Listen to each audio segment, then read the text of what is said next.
Maverick News presents The Rick Walker Show. Defrag your mind.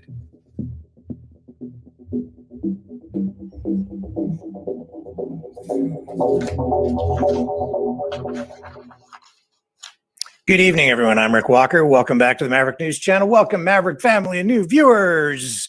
The world is watching, and we're glad to have everyone here tonight.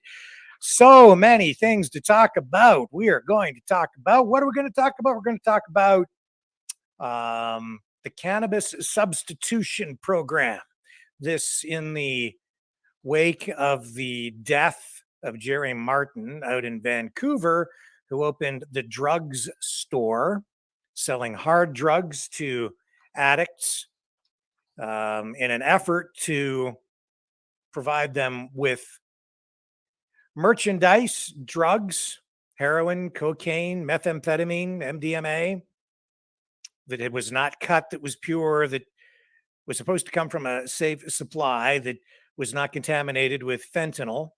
And yet on Friday, Jerry Martin, the proprietor of the drugs store, passed away after overdosing on fentanyl.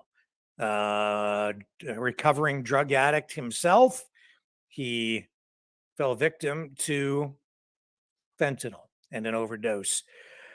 Prior to opening the drugs store, Jerry Martin had some partners, and they were involved in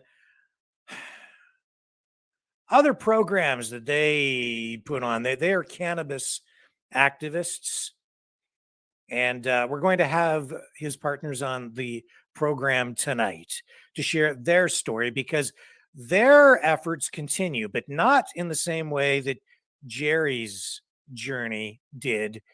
They are involved in a program they started called the Cannabis Substitution Program. Rather than trying to provide hard drugs for addicts in an effort to make sure they remain safe, they provide cannabis on the street, and I believe it's free of charge.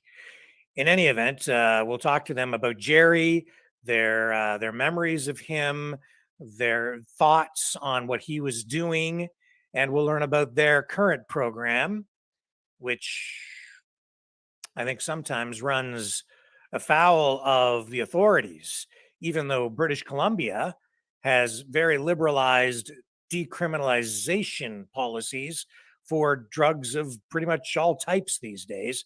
Perhaps the most liberal drug policies in North America, if not Canada for sure. So looking forward to that conversation. They'll be along a little later in the broadcast. Also tonight, that tornado out in Alberta, we have footage of that. And the government, Justin Trudeau, you will eat the expired food and you will like it. They are looking at doing away with best before dates on food in response to, well, I guess, dwindling or diminishing food supply. We'll talk about it. You will eat the expired food with the bugs and you will like it. Max Blumenthal, journalist at the United Nations, a video of him speaking there going viral. What's the subject matter? The Ukraine war. And he handily dismantles the UN NATO narrative on Ukraine. I'm not sure if we'll get into too much stuff on the France front tonight, but we might have some time. Most Americans, according to a new poll, are okay with the Supreme Court ruling striking down affirmative action. And in Ukraine, preparations are underway to mitigate any possible negative impact from a nuclear disaster at the Zaporizhzhia nuclear power plant. Not sure what to make of that, but there's, how shall I put this? a lot of Western media spin on this story. So those are kind of the main things we'll talk about tonight. Also, we might be able to get through to this First Nations woman who was on Parliament Hill yesterday, raising that controversial First Nations flag displaying the swastika. Adrian, the realist, called and gave me the phone number of a lady who was directly there. Well, she was there. I think she's the one who, Adrian says, raised the flag on Parliament Hill yesterday during a very small ceremony that was low profile, low key. And there's a further story to go along with that. And as always, I want to give people as much information as possible, explore issues to their fullest so that you can make your own assessment and draw your own conclusions with good factual information. So those are the things that I have on tap tonight. I think it's going to be a great program. I'm hoping that you find extreme value in this, which is always my goal. And I am here to serve in that capacity. We believe in free speech, freedom of media. That is what we are here to preserve and protect and engage in. And we are here to give you a voice as well. And if there is time, we will go to the phones tonight so that you can join the conversation. That being said, do not go away. I will be right back. And I will tell you right now through this video how you can support this channel. The New World Order. Government overreach. The Great Reset. Mainstream media lies. Now more than ever, independent voices are needed. Donate now at freedomreporters.com. That's freedomreporters.com. Maverick News. The antivirus program for your mind.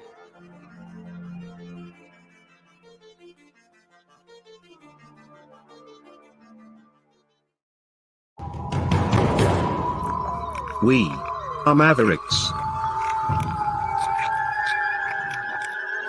We say no to the Trudeau and Biden New World Order. And to bugs. Because bugs are creepy and gross. And people should not eat bugs. Maverick News. The world is watching.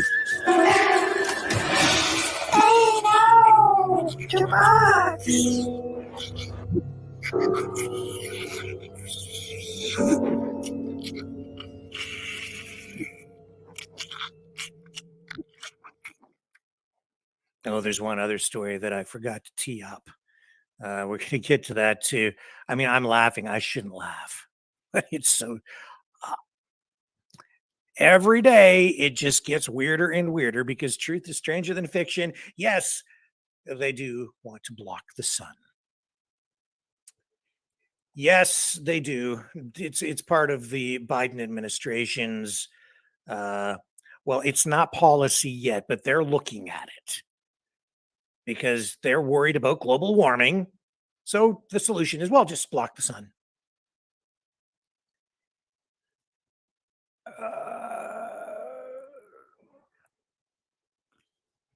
Not making it up. Not making it up. You probably heard things like that before. Not making it up. We'll get to that. But right now, what I want to talk about is best before dates. This one blows my mind too. I sort of understand where they're coming from, but at the same time, it is so short-sighted. And it shows that as governments create problems, they cut corners in order to make themselves look better. So they're looking at the government of Canada is looking at reducing food waste, and they are joining other governments around the world at approaching this challenge by eliminating best before dates on groceries, foodstuffs. Why do we have best before dates? It's to tell people what the quality of the food is that they are purchasing and that they have in their homes to avoid things like the food poisoning. There is a system in place. You see, everybody seems to want to tear down the system, but there is a system in place that has been working fairly well for quite a long time. And it involves best before dates on food items that you buy at the grocery store. Now, it could be a best before date on the meat that you buy, it could be on the package of hot dogs that you buy. God knows what's in them, but there's a best before date on them. The breakfast cereal, canned soups, you name it. There are a huge range of different food products that have best before dates. But there's a House of Commons Agriculture Committee in Canada, which undertook a 4-month long look at the inflationary pressures being placed on food prices in Canada. The prices of food are just going through the roof. I know because I go shopping every week, and they've more than doubled in many cases over the past year here where I live for many things. And if not doubled, it's common to see 30-40% increases on many of the items that I buy regularly, whether it's fish or chicken or even breakfast cereal. I could not believe the price of breakfast cereal. And again, who knows what they're putting in that stuff? It tastes like cardboard, I know, and it probably has about as much nutritional value. But one box, regular size box of, say, mini wheats, $5.49 for one. For a box of wheat. In any case, this parliamentary committee has come out with 13 recommendations in a new non-binding report. And food prices have been increased. Man, food prices have been going up like easily for more than 4 decades. Well, probably since the implementation of the currency system that we have, which is, of course, debt-based. And as a result, you always get a degree of inflation, but it's off the charts right now. Why is this happening? Because the government has basically undermined the integrity of the economy through excessive money printing, excessive spending, increasing the debt at a rate that is unprecedented.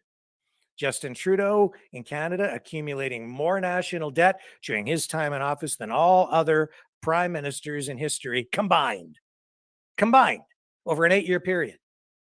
That's why you're getting inflation, folks.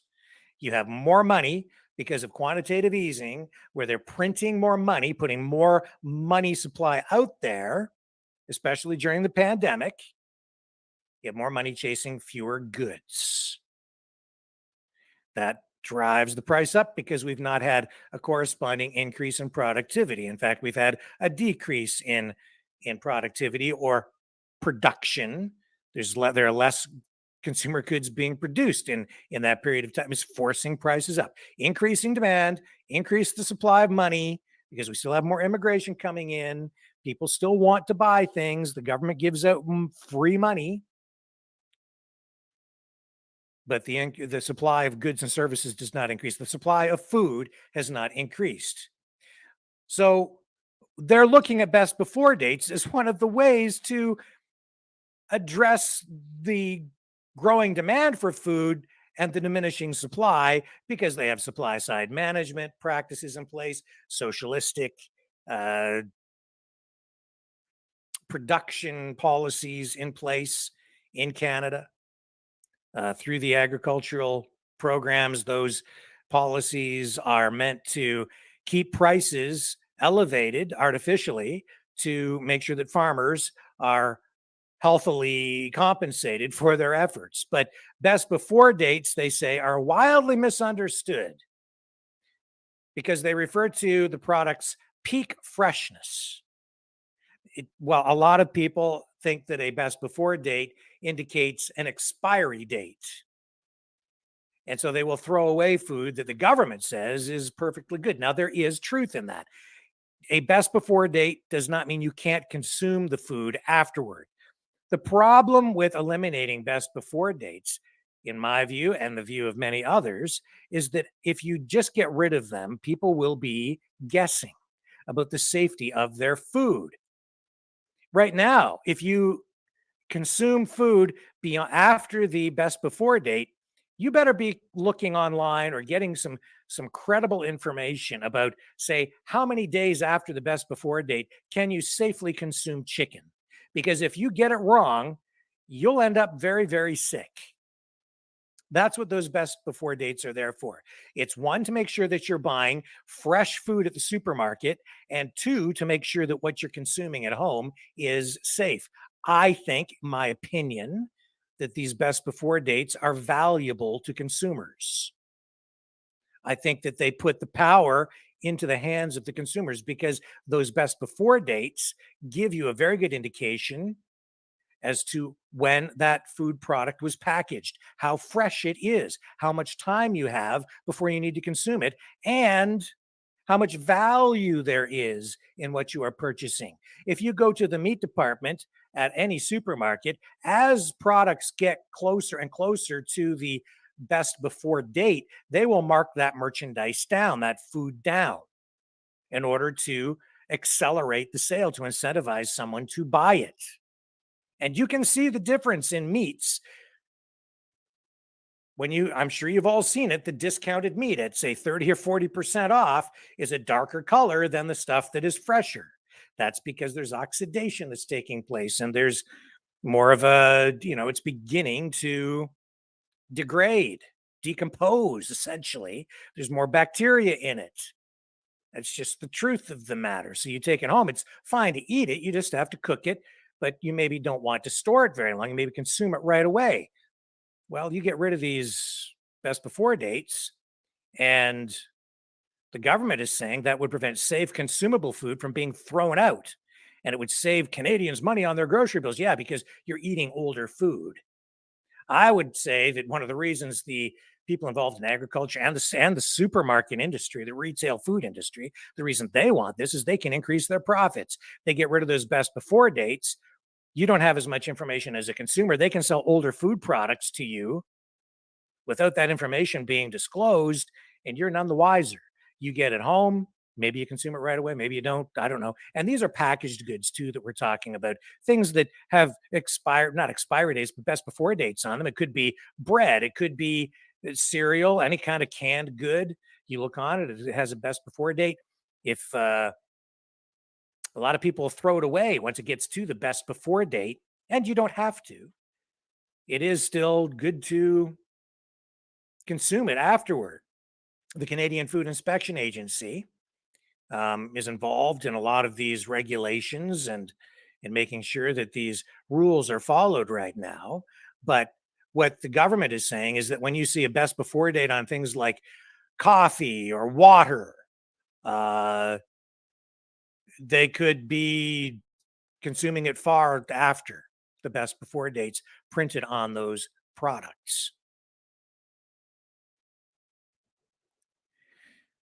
So this is the government's solution to growing demand for food and a shrinking supply. Instead of increasing the food supply, they're just reducing the standards, essentially. And I think that is short-sighted. There's no question in my mind that if you cut this corner, if you reduce the standard, the quality level, if you eliminate these best before dates, you are going to end up with more people getting sick. Then you're going to end up with more pressure on the healthcare system. Because if you eat food that gives you food poisoning, you get really, really sick. You're going to end up with some very, very sick people on your hands. And let's face it, a lot of people don't even cook their meat enough now. And even as it is, a lot of people every year end up in the hospital. Some people even die from consuming undercooked meats. I think you're playing with fire, asking for trouble if they push this through. A study last summer from researchers at Dalhousie University which was conducted in partnership with the Angus Reid Institute, found that most Canadians prefer to keep the best before dates, even if getting rid of them could spell a reduction in food waste. While only 27% of respondents to a survey said they agreed with doing away with the label. So the public clearly wants to keep these best before dates, and I do too. As again, I say that these kind of regulations are valuable to consumers. And while normally I'm very much in favor of just a free market with a minimum of government regulation, this is one regulation that I think empowers consumers, empowers the average person, and gives you it puts you on a level playing field as a consumer with the retail food industry and with the powerful agricultural lobby that represents farmers and big corporate agricultural interests and the government. So I'm concerned about this. I think we all should be concerned about it. If you're hearing about it, if this is an issue that affects you or concerns you, I would say that the time to push back on this is now, before we wait for the government to push ahead and implement a change in this policy, essentially eliminating best before food dates. So this committee is also recommending a tax on large grocery chains if the Competition Bureau finds that the independent agencies that regulate these companies conclude basically if they're like pumping up the prices, they want to implement more taxation on these big corporate retail food giants like Loblaws, Walmart, the other big players in the food retail industry. But I'd say that is sort of window dressing to make the elimination of best before dates more palatable to the public. Something to take note of, something that we all need to be concerned about. Best before dates. You will eat the expired food and you will like it with the bugs. I'll be right back.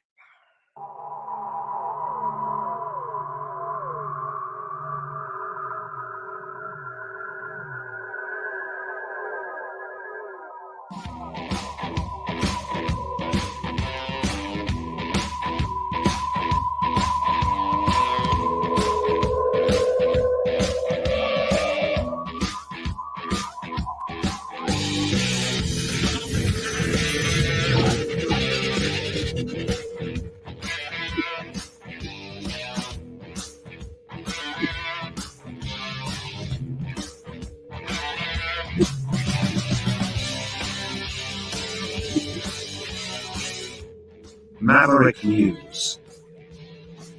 The world is watching.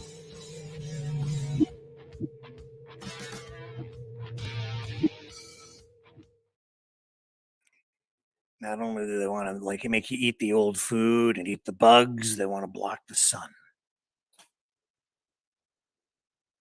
I've heard about this before. You probably heard about it before. I mean, the variety of different programs or ideas that they've come up with to combat climate change, man-made climate change. So what's their solution?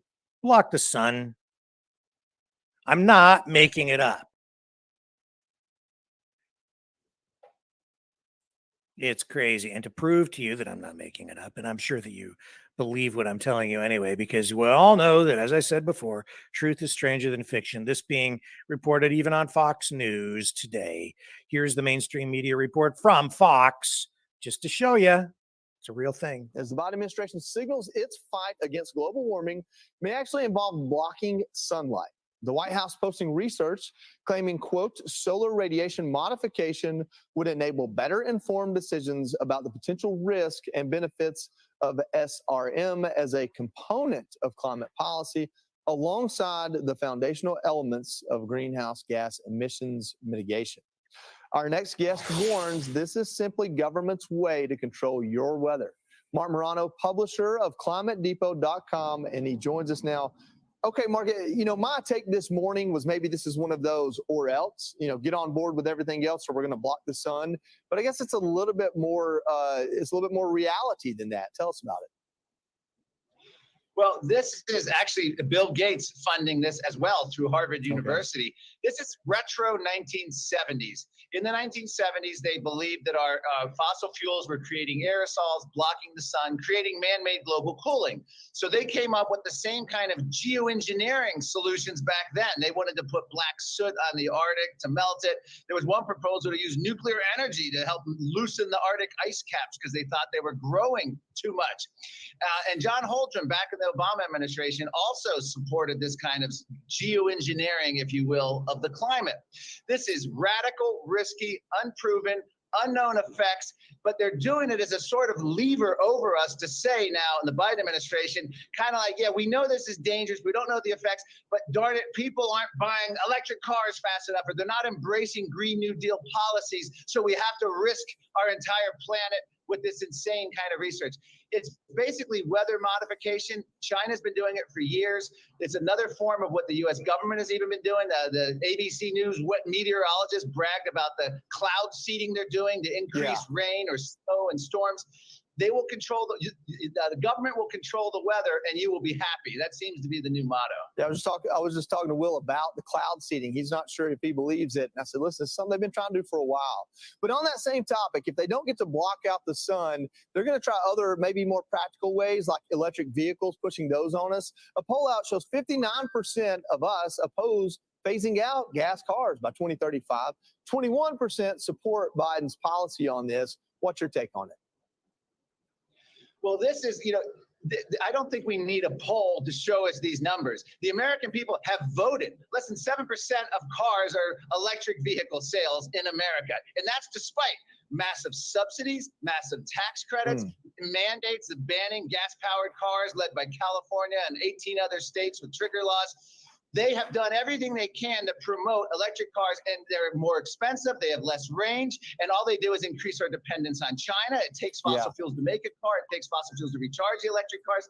It makes no sense. And what they're doing is intentionally creating car shortages by these gas-powered car bans to force us into mass transit. No, that one point there, inviting China into our auto industry and into our electronic industry while they're passing things like the CHIPS Act, a lot of it is kind of speaking out both sides of their mouth. Thank you, Mark Morano, for joining. Yeah, we'll just, block the sun. It's too hot. Just block the sun. What could go wrong? As I've said before, I grew up in the 70s, man, in the 80s. And I remember the climate environmental rhetoric that went around at that time. It was, back then it was acid rain, the depleted ozone layer. So everybody was walking around outside convinced that they were getting skin cancer every day. I remember the mania that surrounded that. Oh, it's the ozone layer. Yeah, you're all getting skin cancer today. Yeah, well, people do get skin cancer. It's still a concern today, but man, it was in the media all the time. So people were scared to death. And it wasn't global warming at the time. He's right. The scientists were telling us back in the 70s that global cooling was the big concern because there was too much pollution in the atmosphere and it was blocking the sun then.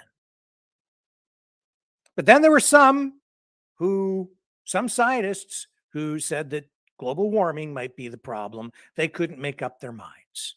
And I remember in 1977, the Time year in review book came out, and I told you I've got a copy of it around here one someplace.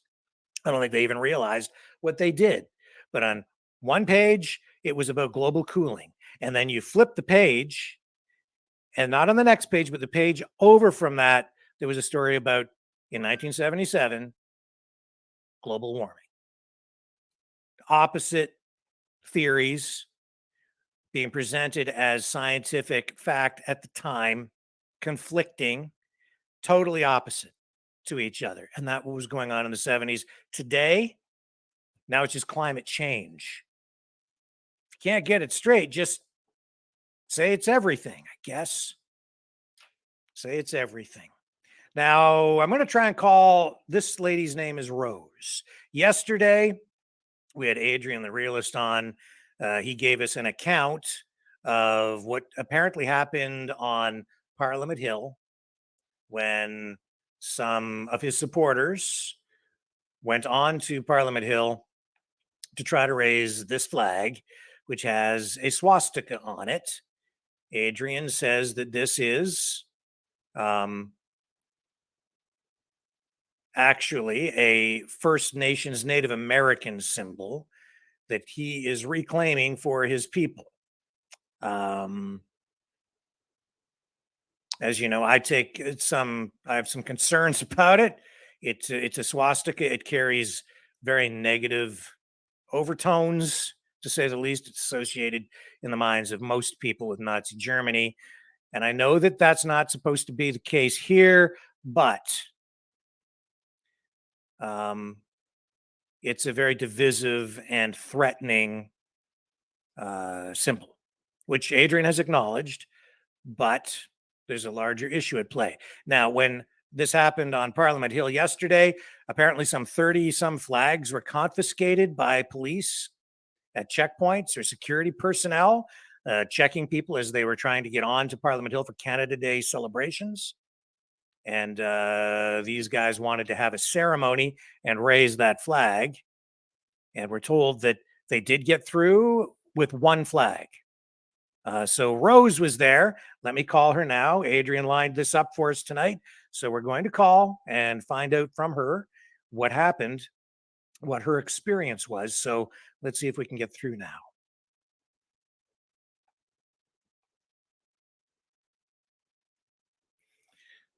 This is Rose. And we'll put her on speakerphone. Just hold her up to the microphone, and hopefully we get through.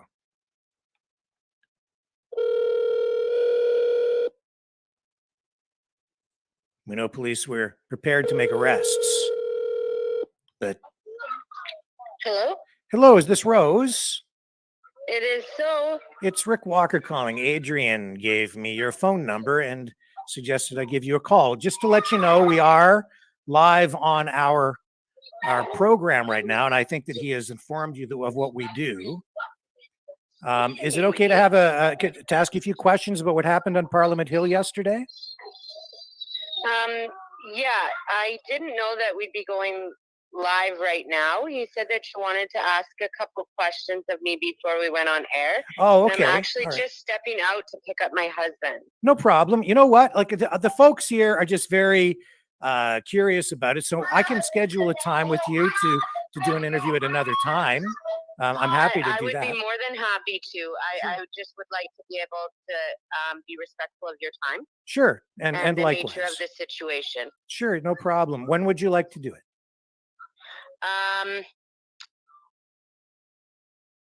Could we do tomorrow evening? Of course. In fact, I mean, we're on live every night. Is it okay if we do it live, or would you prefer to do it like pre-recorded? I don't mind doing it live at all. I've done public speaking in the past, and as the people witnessed yesterday, I'm very respectful and I'm able to interact with people, and I have no issues with disclosing what happened yesterday. I just want to be respectful of everybody's time. Sure, and just give you some time to gather your thoughts. No problem at all. For sure. So I'm out in Ontario. We go live every night at 6 p.m. Why don't we bring you on at say 6:30 p.m. Eastern time tomorrow? Sounds great.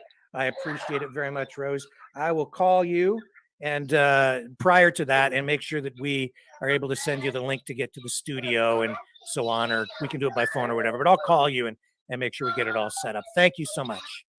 For sure, no problem. Thank you so much, Rick. I look forward to speaking with you tomorrow. I do as well. Thank you. Take care. Have a great night. You. Bye.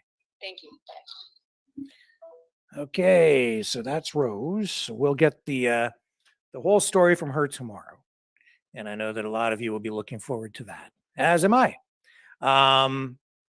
What else do we have to talk about tonight? So many other things. Max Blumenthal, journalist, went to the United Nations to speak about the war in Ukraine.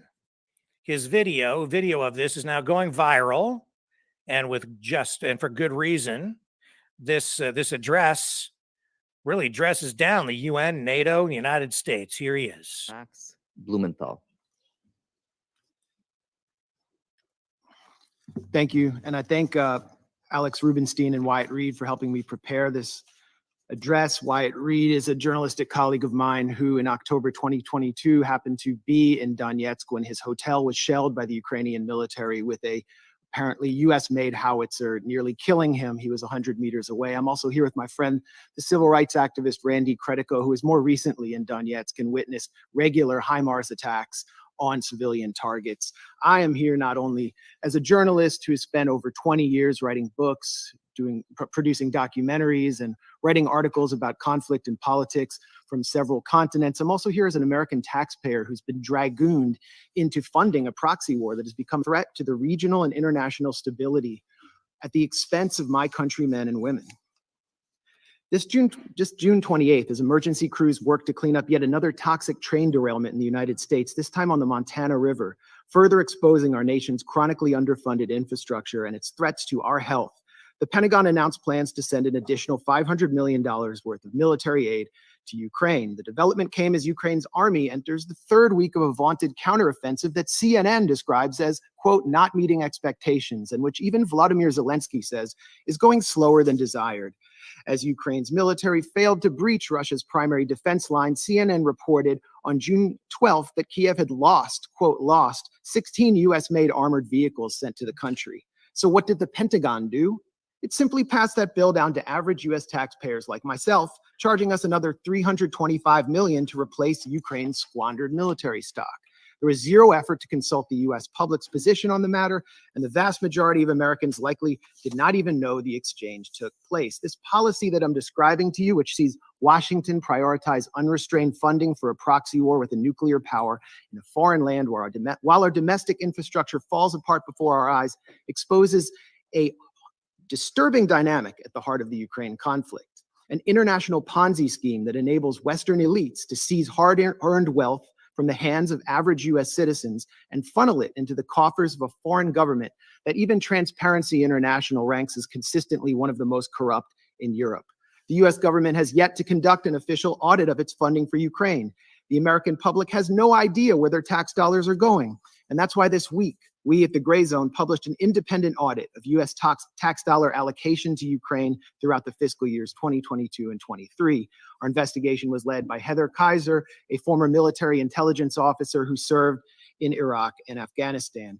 We found, among many bizarre payments, a $4.5 million payment from the US Social Security Administration to the Kiev government.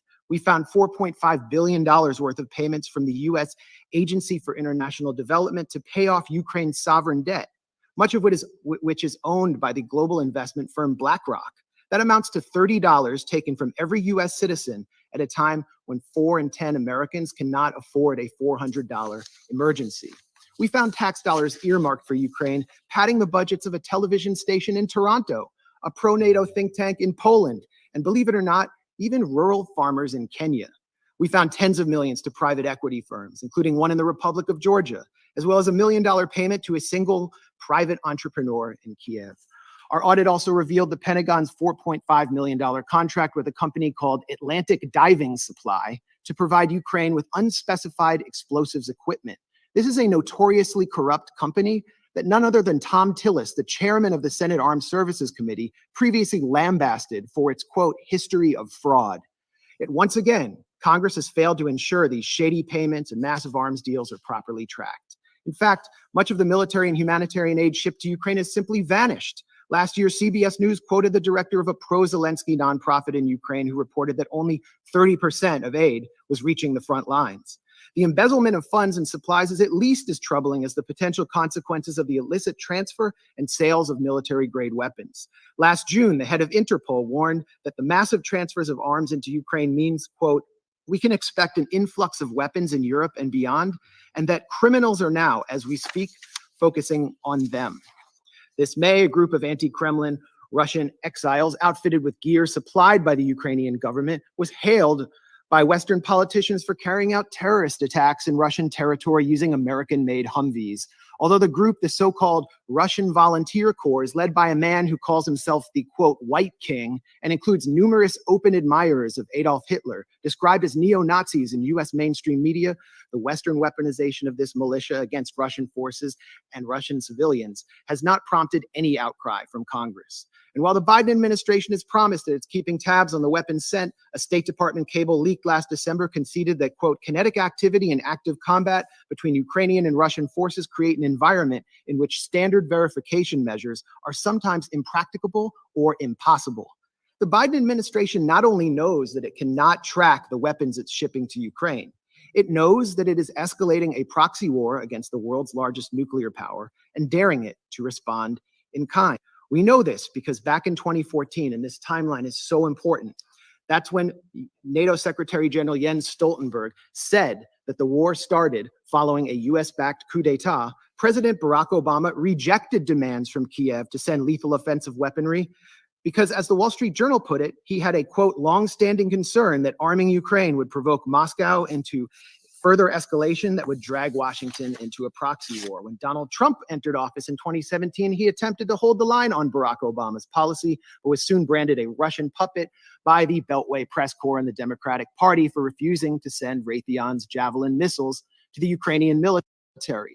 His reluctance to send the Javelins became a central theme of his impeachment, and he predictably relented.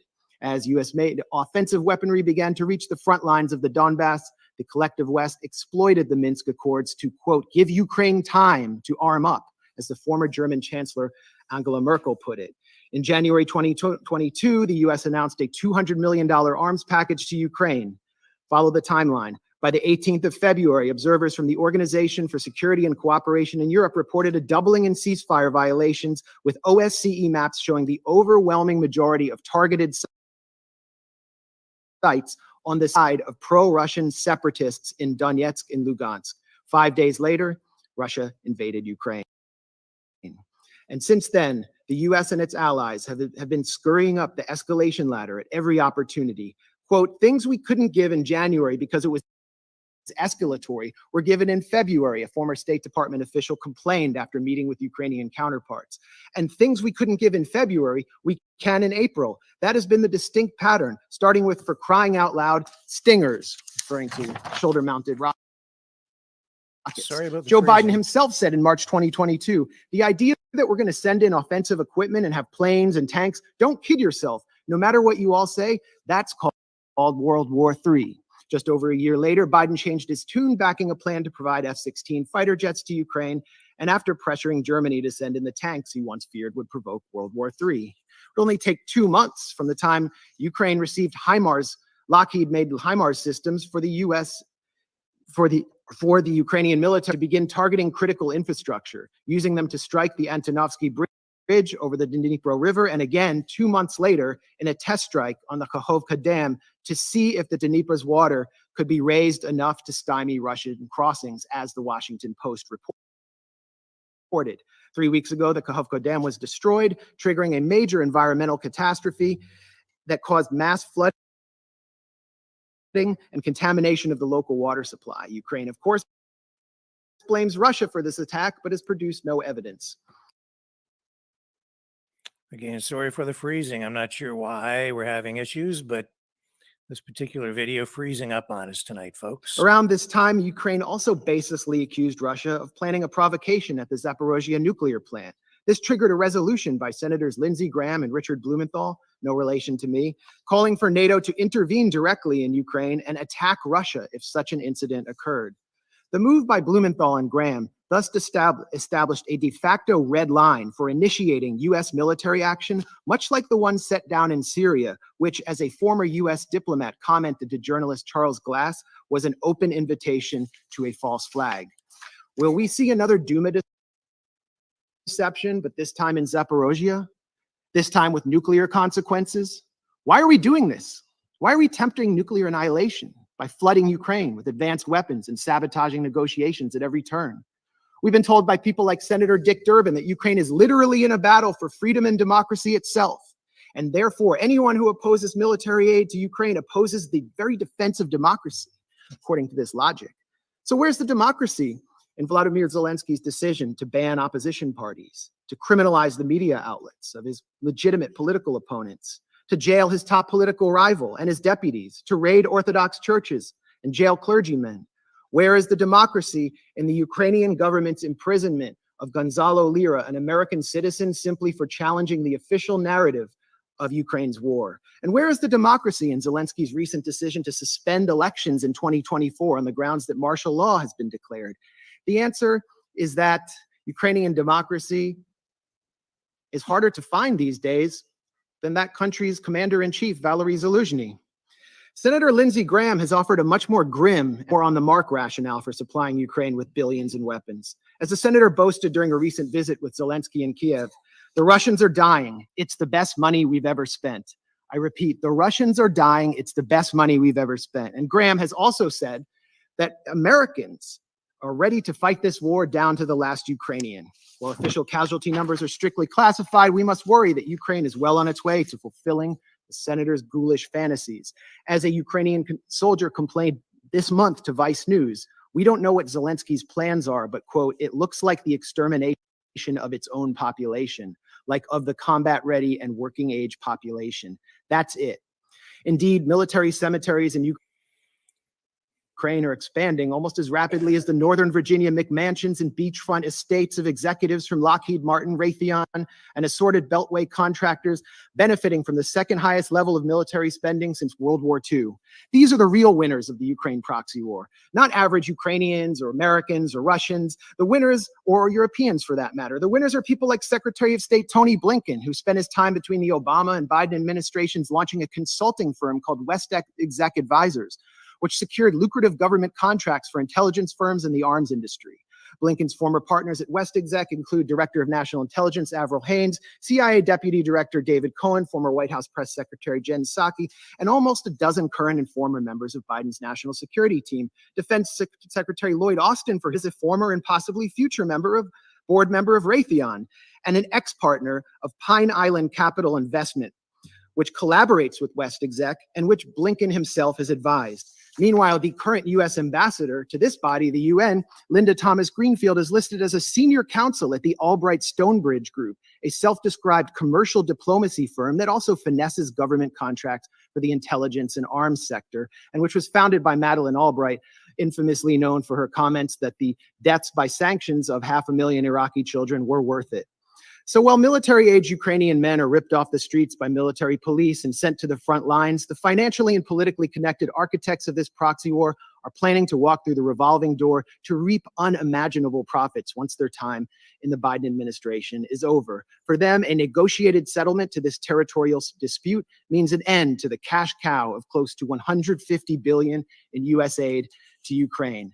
So in closing, when the United States, my country, a permanent member of this council, has fallen under the control of a bipartisan regime which seeks to perpetuate a proxy war for as long as it takes, in the words of Joe Biden, which considers diplomacy synonymous with unilateral coercive measures to, quote, turn the ruble to rubble, as Biden pledged to do, whose leadership subverts negotiations in order to pursue profit while refusing to properly inform its own citizens what they're paying for, and pushes the sons and brothers of its supposed Ukrainian partners out onto a killing field in order to bludgeon a geopolitical rival, when both Zelensky and members of U.S. Congress are calling for preemptive strikes on Russia, which have nothing to do with Article 51 of the UN Charter, this council must take action to enforce that charter. That charter is clear that the Security Council must use its authority to guarantee a pacific settlement of dispute, particularly when it threatens international security. That should not only apply to Russia and Ukraine. This council has an obligation to strictly monitor and restrain the U.S. and the illegal military formation known as NATO. Thank you.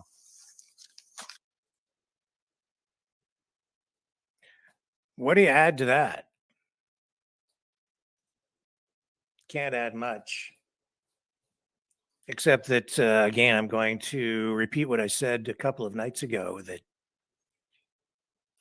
not only is war used as a money laundering operation, and I believe that is clearly the case in Ukraine, Ukraine is being used as a dumping ground for near obsolete or even obsolete weaponry. It's a way to offload the cost of producing armaments onto another country and taxpayers. And what we're seeing in Ukraine as well is a situation where the United States, Western countries, and especially the US, because of the massive debt, and Western countries with massive debt, they need to continue to expand their economies, expand their military. And the way to do that, in the minds of some, is through the military. It's very expensive to run a military operation globally and be the world's police person or police state. And you need to continually upgrade your technology, upgrade your armaments. So what better way to finance some of that by selling your old stuff off to another country? Send it into Ukraine. Indebt the country, because a lot of what is going on over there is it's money that is being lent to Ukraine as a nation state, holding the taxpayers, the citizens ultimately responsible for that debt. Or Russia, through reparations later, if NATO is successful, or us as taxpayers on this end. And in order to finance the next generation of weapons, sell off, to help finance that, sell off the old stuff, get rid of it. Oh, who needs weapons? Well, we better start a war over here, and then they'll need the weapons. Oh, we'll step right up. We'll defend you. What a racket. Just saying, folks. That's kind of the way it works. Don't kid yourself. And in the course of all of that, you have big companies, the military industrial complex, politicians, and bureaucrats enriching themselves as these weapon systems are resold on the black market, as cash flows into the country and to the tune of billions and even trillions of dollars. And as Max Blumenthal pointed out there, a lot of this is not even being tracked. So where do you think it's going? Yeah, in some cases, it's being blown up on the battlefield. But we also know that Ukraine was perhaps the most corrupt country on the face of the earth before this conflict escalated to the point that we've seen today. Why? They set that country up as a corrupt money laundering operation for the global elites. Man, that's what they've been doing over there. And that's what's going on even now. They tell us it's because we have to fight for democracy. And yet the elections have been canceled over in Ukraine indefinitely. Journalists opposing the policies of the Zelensky regime imprisoned. Gonzalo Lira specifically mentioned in that, addressed by Max Blumenthal. He's quite right. He's like, where is the democracy in that? I've been asking the same question. It's perplexing unless you follow the money.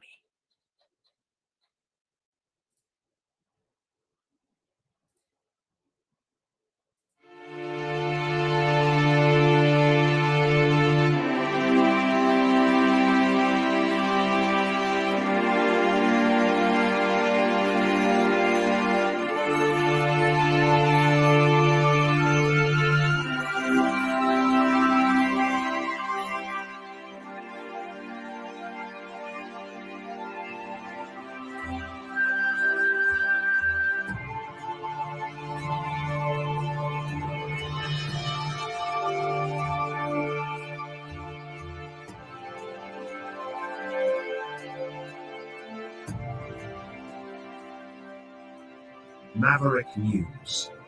The world is watching.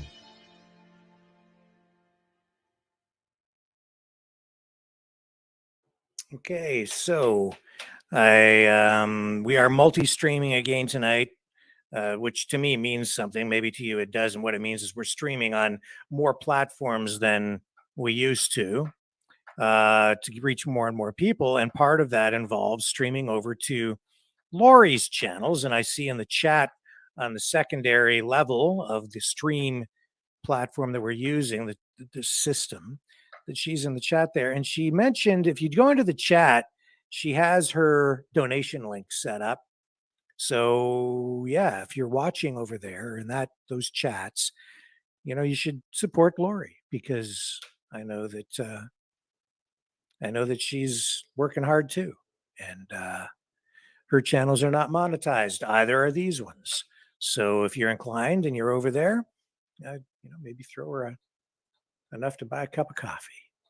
You can also support us over here at maverickdonations.com.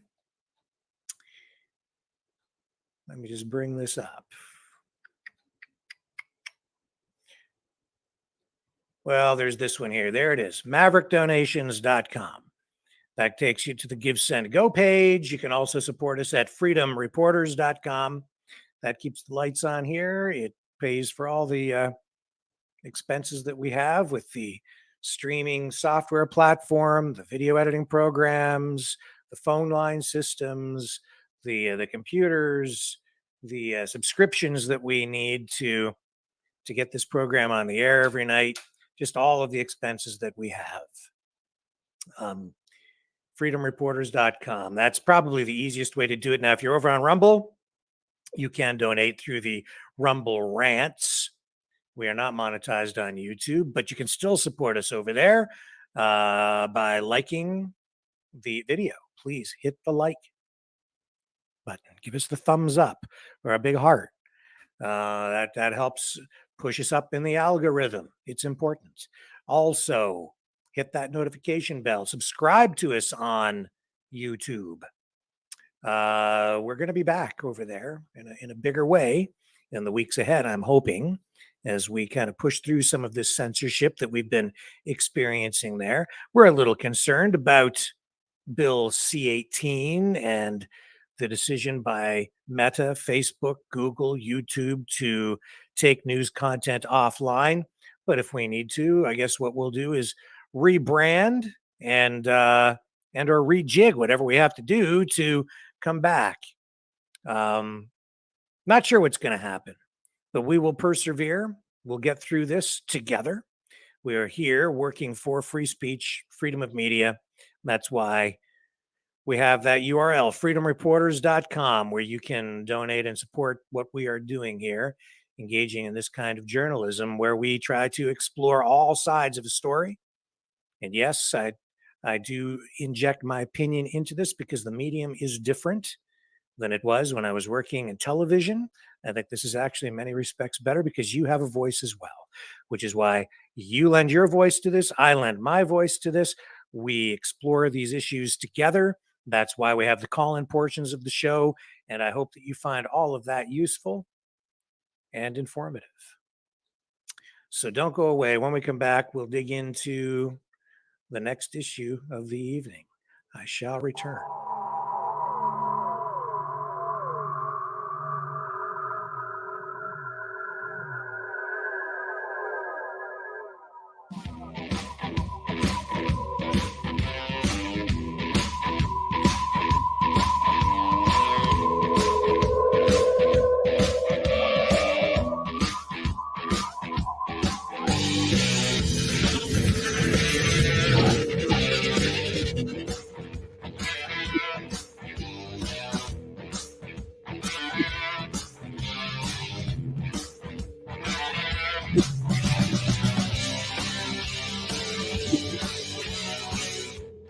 Maverick News.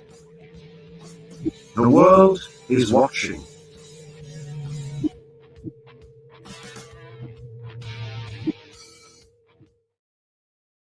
They say if one person dies, it's a human thing, right? It's something people can relate to if you tell them about it. If it's one person, it's a storytelling technique. If 1 million people die, it's a statistic because there's no human connection there in the way that you interact with someone on a personal level. Nevertheless, in order to give all of us a chance to kind of consider the scale that a world war involves in terms of death, I wanted to look back just briefly before we move into another sidebar discussion about this conflict in Ukraine. Look at how many people by country died in World War II. Let me just bring this up. So these are statistics. I think that we, especially here in the West, because of Hollywood movies, television, war has been sanitized for us. We watch, war movies like Top Gun, and they're not gruesome. They're exciting. They're action flicks. They're entertainment. War has been turned into a form of entertainment through our popular culture. And because we've been insulated for so long from experiencing the actual conflicts, aside from the soldiers who have actually gone into combat, we as just everyday regular citizens, the civilian population, we're desensitized to it. To us, it's like watching a sporting event on television. That's the way the mainstream media treats war, even global conflicts. World War II has become Saving Private Ryan, a Steven Spielberg movie. Or when I was a kid, I grew up watching Black Sheep Squadron with Robert Conrad. And it was cool to watch the airplanes and the dog fights, and it was exciting. And that's where I fell in love with the World War II Corsair fighter plane. And I went to air shows when I was a kid. And in that way, those war machines were glorified as technological marvels. And it was entertaining and exciting to watch them fly through the air. London, Ontario, where I grew up, they had one of the best air shows in North America every year. And I used to go as a kid and see these World War II aircraft, and at the time, the most up-to-date fighter jets perform every year from the U.S. government. The U.S. Air Force would come. We saw the Blue Angels fly there, the Canadian Snowbirds aerobatic team. It's a form of promotion by government. But the reality is war results in people being killed, not just soldiers, civilians en masse as well. So here are some stats. Estimated number of military and civilian fatalities due to the Second World War per country or region between 1939 and 1945. I think it's important to look at this, especially as we sit here tonight involved in a conflict that I think in the minds of many is still a world away, something that people are not thinking about. It's not top of mind, but it absolutely, in my estimation, should be, because it is escalating. And Max Blumenthal talked about that. Every time you turn around, it's like it hits a new milestone. It's ratcheted up to the next level. They send the next more sophisticated weapons system in. NATO, and then another NATO country will send some in. First, this round, it's the United States. The next round, it's the UK. Then it's Canada's turn to send more, weapons or vehicles or cash. And every time a country adds to this, the sophistication of the weapon systems that they send increases. So that initially we're looking at, just guns and howitzers. And now it's escalated to the point where we're actually going to send those F-16 fighter jets. So during World War II, the Soviet Union by far lost the most soldiers and civilians. The estimates vary depending on your source. Here on Statista, They're estimating about 24 million. I've heard as high as 27 or maybe even 30 million, 27 million civilians and soldiers killed during World War II, Soviet Union. China, over 19.5 million people. And it isn't just soldiers who die in war, it's civilians as well, as you're seeing here during World War II. Germany, 7,700,000 civilians and soldiers. Poland, 5.6 million. And Japan, where they finally dropped 2 nuclear bombs on Hiroshima and Nagasaki. The United States dropped 2 nuclear bombs, and this, during the duration of the entire war, Japan lost 2,850,000 people. The Philippines, Hungary, Greece, France, Italy, the United Kingdom, 450,700 people killed. The United States, well down on the list, 418,500 people. 418,500 people killed. Americans. And you keep coming down the list. Where is Canada on this list? I believe it's somewhere around 40,000.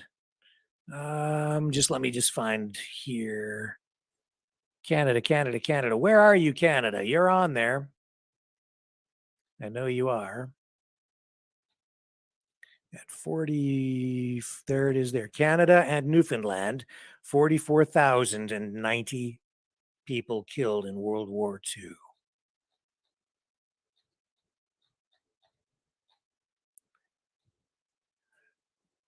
It's a lot of people.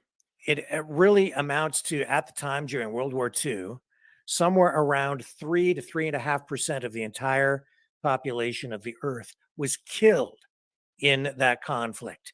The total number of people killed in World War II, somewhere between 70 and 85 million people. That's World War II. And aside from those 2 nuclear weapons that were used, it was a conventional war. And of course, you saw in World War II as well, the German system of exterminating Jewish people, war crimes, 75 to 80 million people, and so many people killed that we couldn't even keep track. So that we have estimates. That's how bad it was back in the 1940s.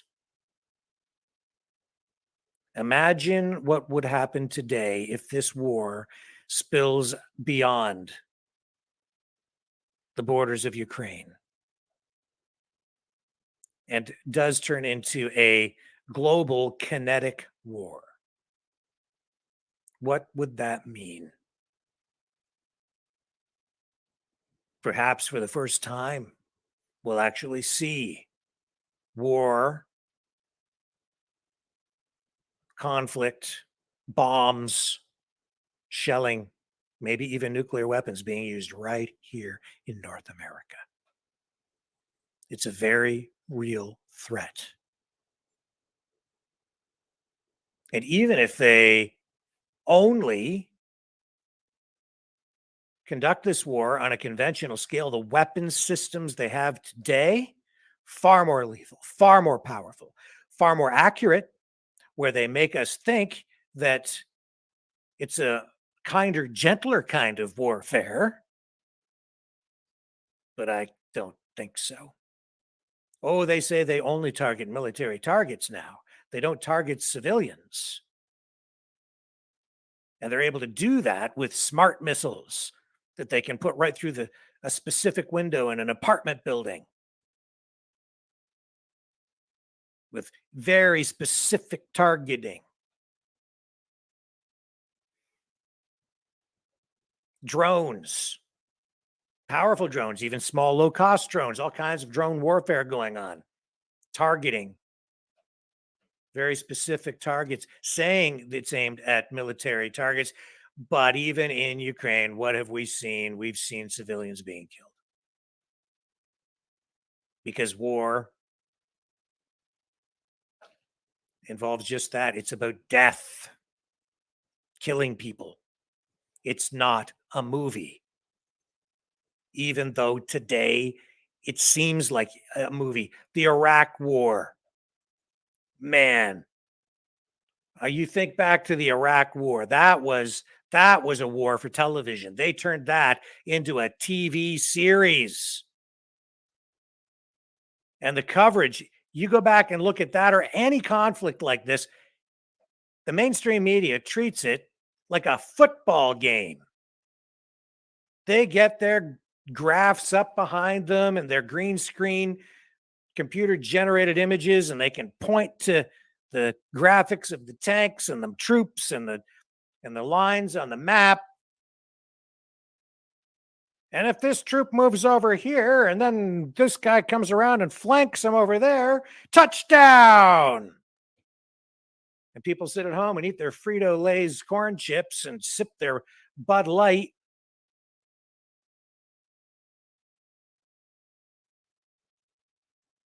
And it's entertainment. And then the commercials come on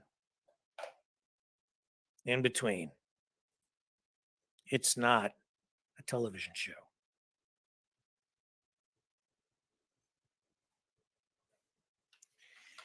And they're able to sell it to us like that because so many people have been insulated. Generations have been insulated from the realities of war by the oceans. We've never had the kind of conflicts that they've had in Europe or, in Asia, the Middle East. Here, no, we export the weapons. We export the violence. We expand our influence globally with our arms, with our money. And we need to because we just keep going deeper and deeper into debt. So what do? We go to war.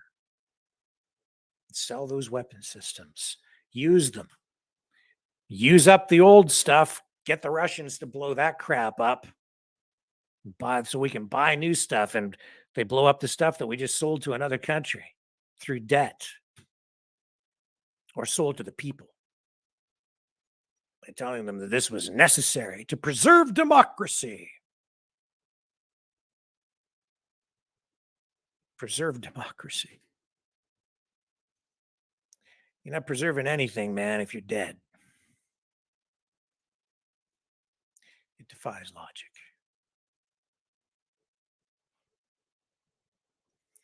75 to 80, maybe even 85 million people were killed in World War II. How bad do you think it would be this time around? And how close are we to a repeat performance? World War III? Make World War II look like nothing. Nothing. I think we might be looking at billions of people being killed. Pray, man, if you believe in God. Pray. Tonight. Tonight they're talking about the Zaporizhzhia nuclear power plant. This is how insane these people are who are perpetuating this war.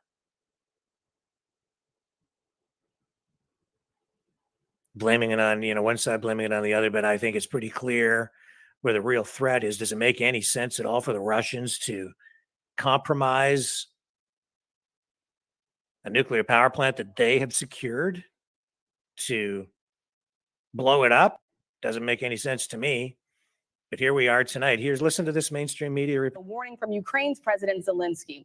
He's accusing Russia of preparing to trigger an explosion at Zaporizhzhia, Europe's largest nuclear plant. That country conducting emergency drills this week, preparing for the worst case scenario. Here's ABC's Patrick Reevell on the ground in Ukraine. Tonight, fresh concerns Russia could try to freeze their southern front line by creating a nuclear catastrophe at the Zaporizhzhia power plant. Ukraine's President Zelensky warning just today there is a serious threat. Russia is ready to provoke an explosion at the plant. Ukraine's military intelligence chief claiming Russia has finished placing explosives at the plant. Seriously? I'm questioning this, man. First of all, how do they know? What kind of intelligence is this really? Doesn't make any sense for the Russians to do this, in my estimation, at all. And what does this do? This sets the stage for a false flag. You prime the public with reports like this, and then the Ukrainians, or maybe even their allies, but we'll say the Ukrainians, then initiate some sort of attack to result in a disaster at the nuclear power plant. I mean, why else would they be talking about it? Obviously, it's a terrible place to engage in warfare. It would be an environmental disaster. This is the other thing that just floors me. These are leaders, Justin Trudeau, Joe Biden. They sit up there and they talk about climate change and we have to protect the environment. Meanwhile, they're blowing stuff up and burning fuel like it's going out of style by dumping it into fighter jets and tanks and blowing things to kingdom come with depleted uranium shells, contaminating the countryside. And now it looks like somebody might be getting ready to blow the Zaporizhzhia nuclear power plant. Oh, yeah, but we have to preserve democracy, and I guess the environment be damned, because that's more important. At least it is over there. Huh. I'm having trouble buying this one. Ukraine this week holding emergency drills. These drills are taking place about 30 miles from the Zaporizhzhia nuclear plant. You can see that right now they're simulating decontaminating people who have been evacuated, supposedly after a nuclear disaster has happened. This after last month's explosions at the Kakhovka Dam put the world on notice, creating a humanitarian and environmental disaster, though Russia continues to deny involvement. Ukrainian officials consider nuclear sabotage to be the most drastic response should their current counteroffensive break through Russia's southern lines, where gains have come slowly. This tank battalion well, that's of the good for the 35th environment. Marine Brigade There's another Russian good thing for the positions last environment. month during intense That's firefights, environmentally friendly taking us fire. to their frontline camp. A lot of people in the West are saying that the counteroffensive is going slower than they hoped. What do you say to that? Everything is going to plan, says this tank commander. Everyone expects things will be fast, but that's not how it works. Sooner or later, we will kick them out. America's top general making a similar assessment. It's going to be very long, and it's going to be very, very bloody. And no one should have any illusions about any of that. Ukraine is fighting More for its environmentally life. friendly fire. Rachel, General Milley saying that the US is considering providing cluster munitions to Ukraine, as well as perhaps even longer range missiles. Awesome. Milley saying that Russia is using cluster bombs in Ukraine and that some European allies have already been providing them. Rachel? Oh, my goodness. Well, what have we got to worry about now then? They'll just send over more cluster bombs. Yeah, and see, they'll be ready. They've got a whole plan there in place for when that nuclear power plant blows. So they've been practicing. They know exactly how to deal with all the radioactive fallout and the people exposed to the radiation. Yeah, they're going to just hose them down, wrap them in tin foil, and take them away in a bus to some undisclosed location. I don't know where. Nah, just get your potassium iodide pills and hunker down, duck and cover. Well, stay with me. We're going to come back and then we're going to take a look at some footage from that horrific tornado out in Alberta that is making international headlines tonight.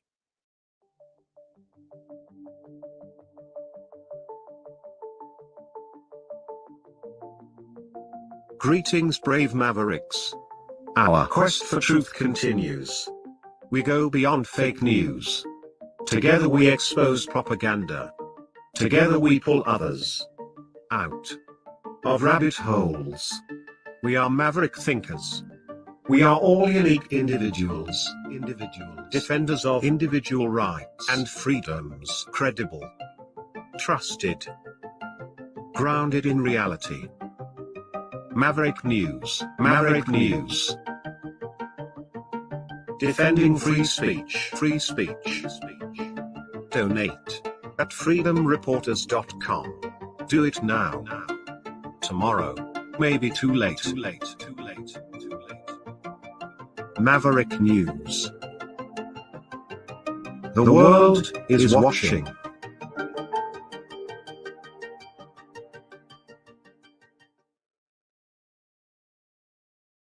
You know who consumes the most fuel? The military. All the time. Biggest consumer of fossil fuels on the planet. But we don't talk about that. This tornado we're going to talk about, though, because it was devastating. It downed power lines, left homes destroyed out in Alberta. Their officials are out there, first responders. They're still assessing damage. It ripped through central Alberta yesterday. This happened between Carstairs and Didsbury, Alberta. Not far from Mirror, Alberta. And they're still assessing the full scope of the damage. Conflicting reports throughout the weekend about exactly what has been damaged and destroyed. 9 homes damaged and 3 destroyed. Those are the most up-to-date statistics that we have here. RCMP said, that's Royal Canadian Mounted Police for our viewers in other countries, said that one woman was trapped in her basement as her home was destroyed above her. The Carstairs Fire Department pulled this woman from the rubble of her home, and she only suffered minor injuries, lucky to be alive. No other injuries reported. A miracle, but people who witnessed this tornado describe it as a monster. We have some footage here to share with you tonight, and this is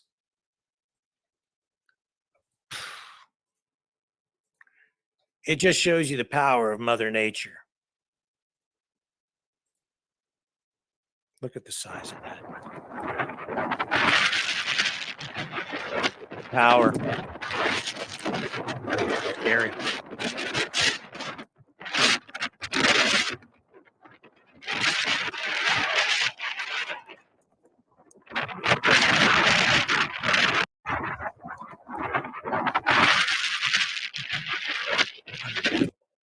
Okay, we'll bring up another angle here for you. And this one's very close. This footage. Look at that. How scary is that? Can you imagine being that close to it? Oh my God, there's so much debris, guys. Not good. Gotta go check the house, guys. Get the hell out of there, man.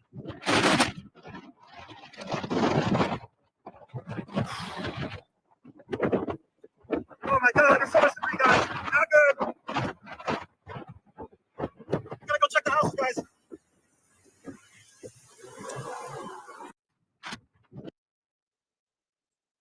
You know, one thing about the current state of today's technology and social media is I think that with cell phones, everything seems to be amplified in terms of news and everything that we see, because we see so much that we never were able to see before.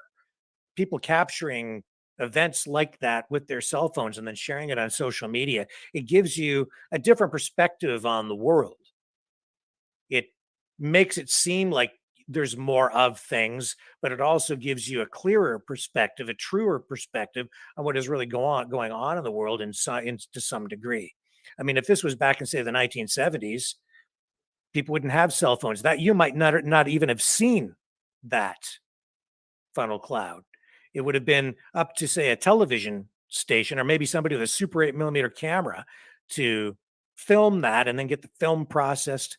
But today it's like instant. People can go live and show you those kinds of incidents. And that is the nature of the medium today. That's what we engage in here too. I mean, it changes the nature of news coverage. As Marshall McLuhan said, the medium is the message. And in this case, the medium being social media, you're getting information delivered to you virtually instantaneously and from multiple angles, because so many people have the opportunity to be citizen journalists, whether it's storm coverage or a protest or a politician being caught in the act of doing something maybe they ought not be doing. But it is incredible to see footage like that, because it just gets you right up close. And it is so, I can't believe how dangerous that situation was for the person who shot that. Absolutely incredible. Absolutely incredible. This is a storm chaser who I believe sent that out. Amazing stuff. Absolutely amazing.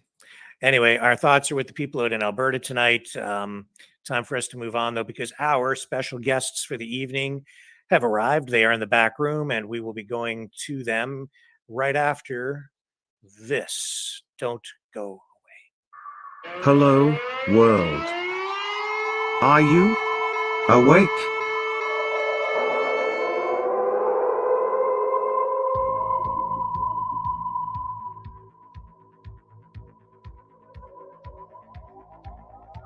Uniting humankind by liberating millions of minds at a time.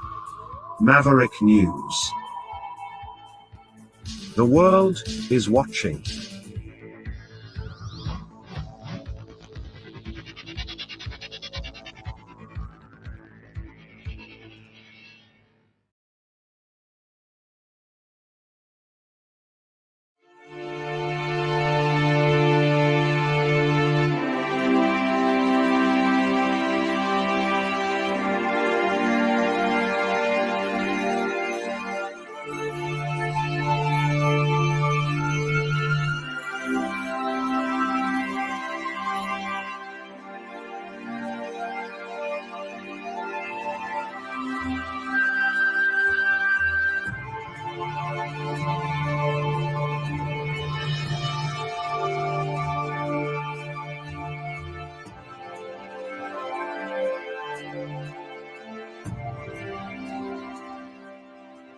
Maverick News. The world is watching.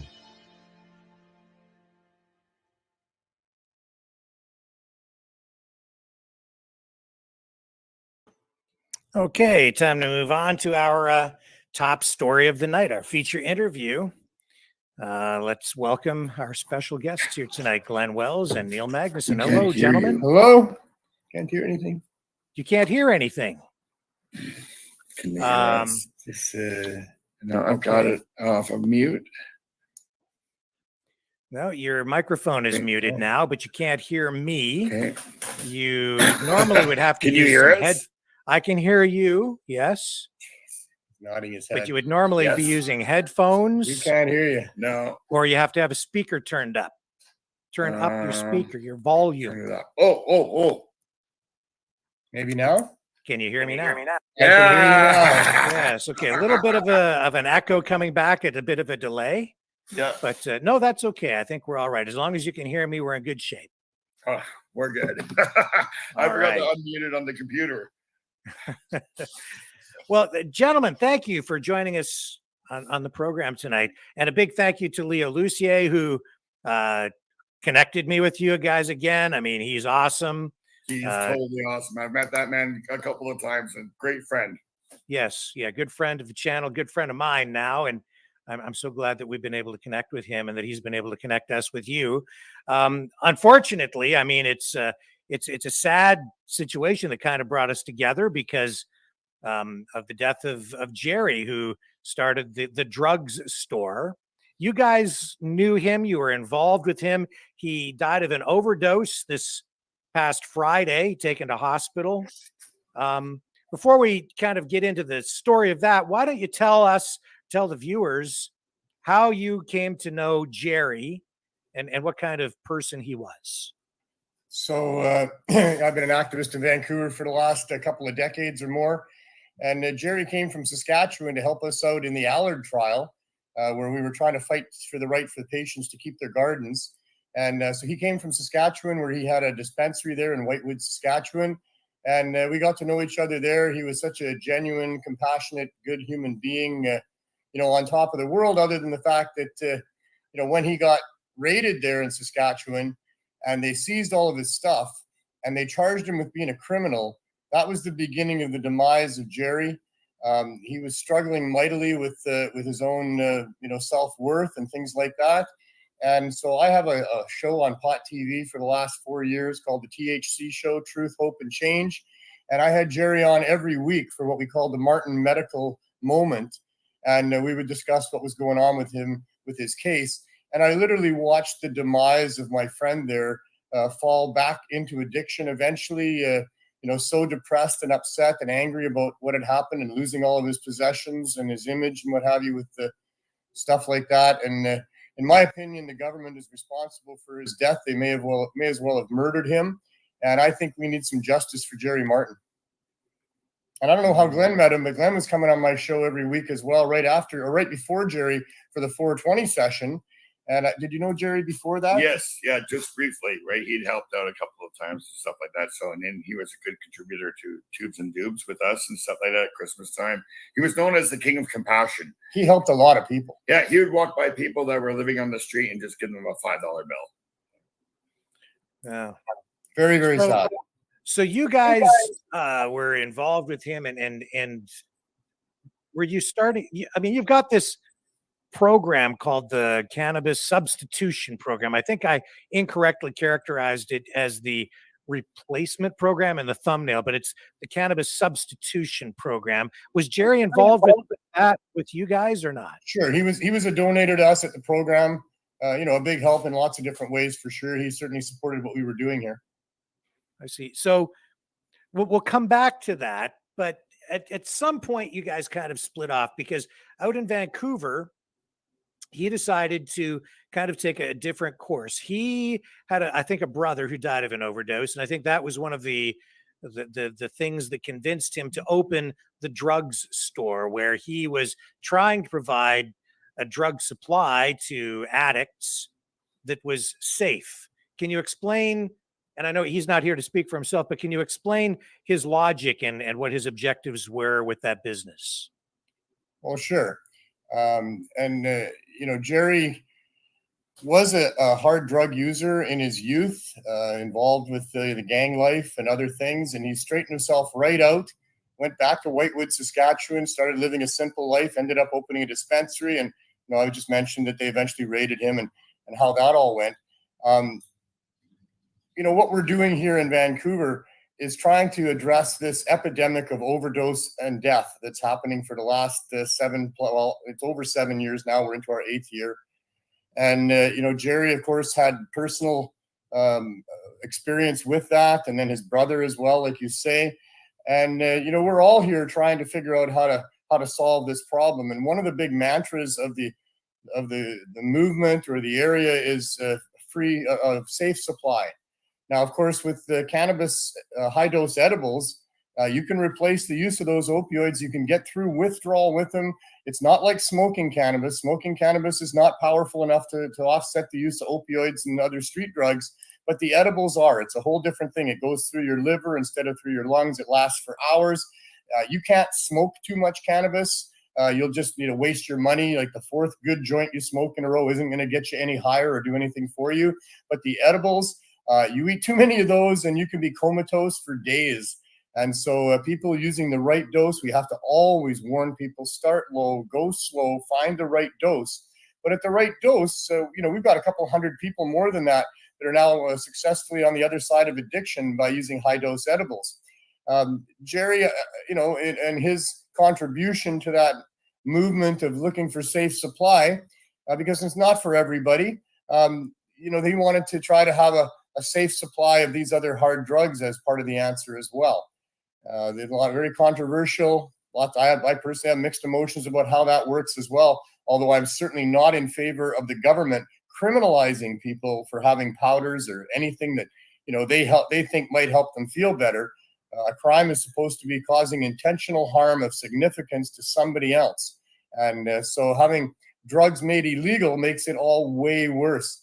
The prohibition of those substances absolutely drives the devastation that's happening in people's lives to do with hard drug abuse. You see it openly here on the downtown east side, but all across Canada through all the demographics because of overprescription by the medical profession of OxyContin and other opioids. And then in a knee-jerk reaction to try to address the fact that now there's so many people addicted to that, they've cut back on everybody, pulled everybody's prescriptions. And a lot of people are not successfully able to get off of those things. They tell their family they have, their doctor won't give them any more.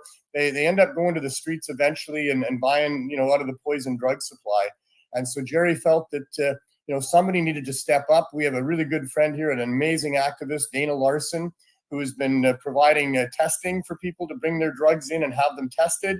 And so using a similar, way of figuring out whether drugs are safe or not, he thought that if he broke the law openly, defiantly, and provided these drugs that had been tested to be what they say they are. I mean, I don't believe they're still safe at all. You can still fatally overdose on these things with or without fentanyl. And certainly long-term use of any of those hard substances results in addiction. It's really hard to get over without going through withdrawal. And so, one of his ways of trying to address this was to try to blatantly break the law and provide a safe supply. I mean, he knew that he would probably be arrested. In fact, he hoped that would happen because he wanted to bring it before the courts. He felt he had enough solid evidence to show that this is a necessity and people are dying without it, that he'd be able to win in court. And so that's kind of how he ended up doing what he was doing. Did he make the decision to open that bricks and mortar drugs store in part because the government of British Columbia had adopted a decriminalization policy toward these drugs? He did feel that would keep him safer. Yeah. Yeah. The answer for the provincial government seems to be a freer supply. Like you can just go to an RN nurse now. She can write you a prescription for it. So they want to give you more instead of trying to get you off. Right. Yes. And right now, Mr. Magnuson, he can get you off with a week of high dose edibles. You can get through a week and then you can change your life. You don't need to go to a treatment center. You don't need to wait 6 months to get into that treatment center and do more dope and take a chance of dying because you've done some fentanyl bad drugs, right? So. And Jerry and I I thought we were really good friends. He got back into using hard drugs because of a very volatile relationship he was in with a young woman. And I don't know what drove him to that. He says she drove him to that. She wanted to do that. I don't know. But once he got involved with that, it was really ugly. And so myself and a few of his other friends, we were having conference calls together, trying to figure out what to do for him. I went to his house on a few occasions, on a couple of weekends in a row to try to help him. And the second weekend that I was there, it was really not a good scene at all. And he wouldn't come with me. I said, Jerry, please let me take you to the hospital. And he'd say, okay, but I need some more drugs first. And then he had himself locked in the bathroom. And then he came out and he got a little bit violent with one of the women that was there trying to help him, a good friend of his. I intervened in that. And she looked at me and went, make the call. And the other people that we were involved with in that conference chat, they've been saying the same thing all night. You got to call. And I was like, I don't want to call the ambulance because if I call the ambulance, then the police will show up and then that could be really bad. And that's exactly what happened. Even though I tried to say just an ambulance. And when the police got there, I said, he's not a danger to anybody. Let me go and deal with him. Let me drive him to the hospital. And they wouldn't have any of that. They went in there. He ended up being wrestled to the ground naked, dragged off to hospital. And then, he hated me ever since. And the drugs made him do that. I don't hold that against him at all. He was just mistaken about what this was all about. I was just trying to help him. And I'm really, really sad about all this. And I can still consider Jerry a good friend. Rest in peace, Jerry. Yeah, he was a good man. What do you think went wrong, Glenn, with the overdose that ultimately took his life? Well, he was doing it by himself. What I've heard is that he walked. A friend of his walked into his place and found him unresponsive. They didn't have a Narcan kit there, so his brain was deprived of oxygen for a while. By the time they got to the hospital, he was pretty much brain dead. The next day, they pulled the plug. Krista, his good friend, addressed this from the stage at Cannabis Day yesterday and talked about the harassment that he was living under. They were constantly pulling him over. They were seizing his vehicles. They were seizing everything he had.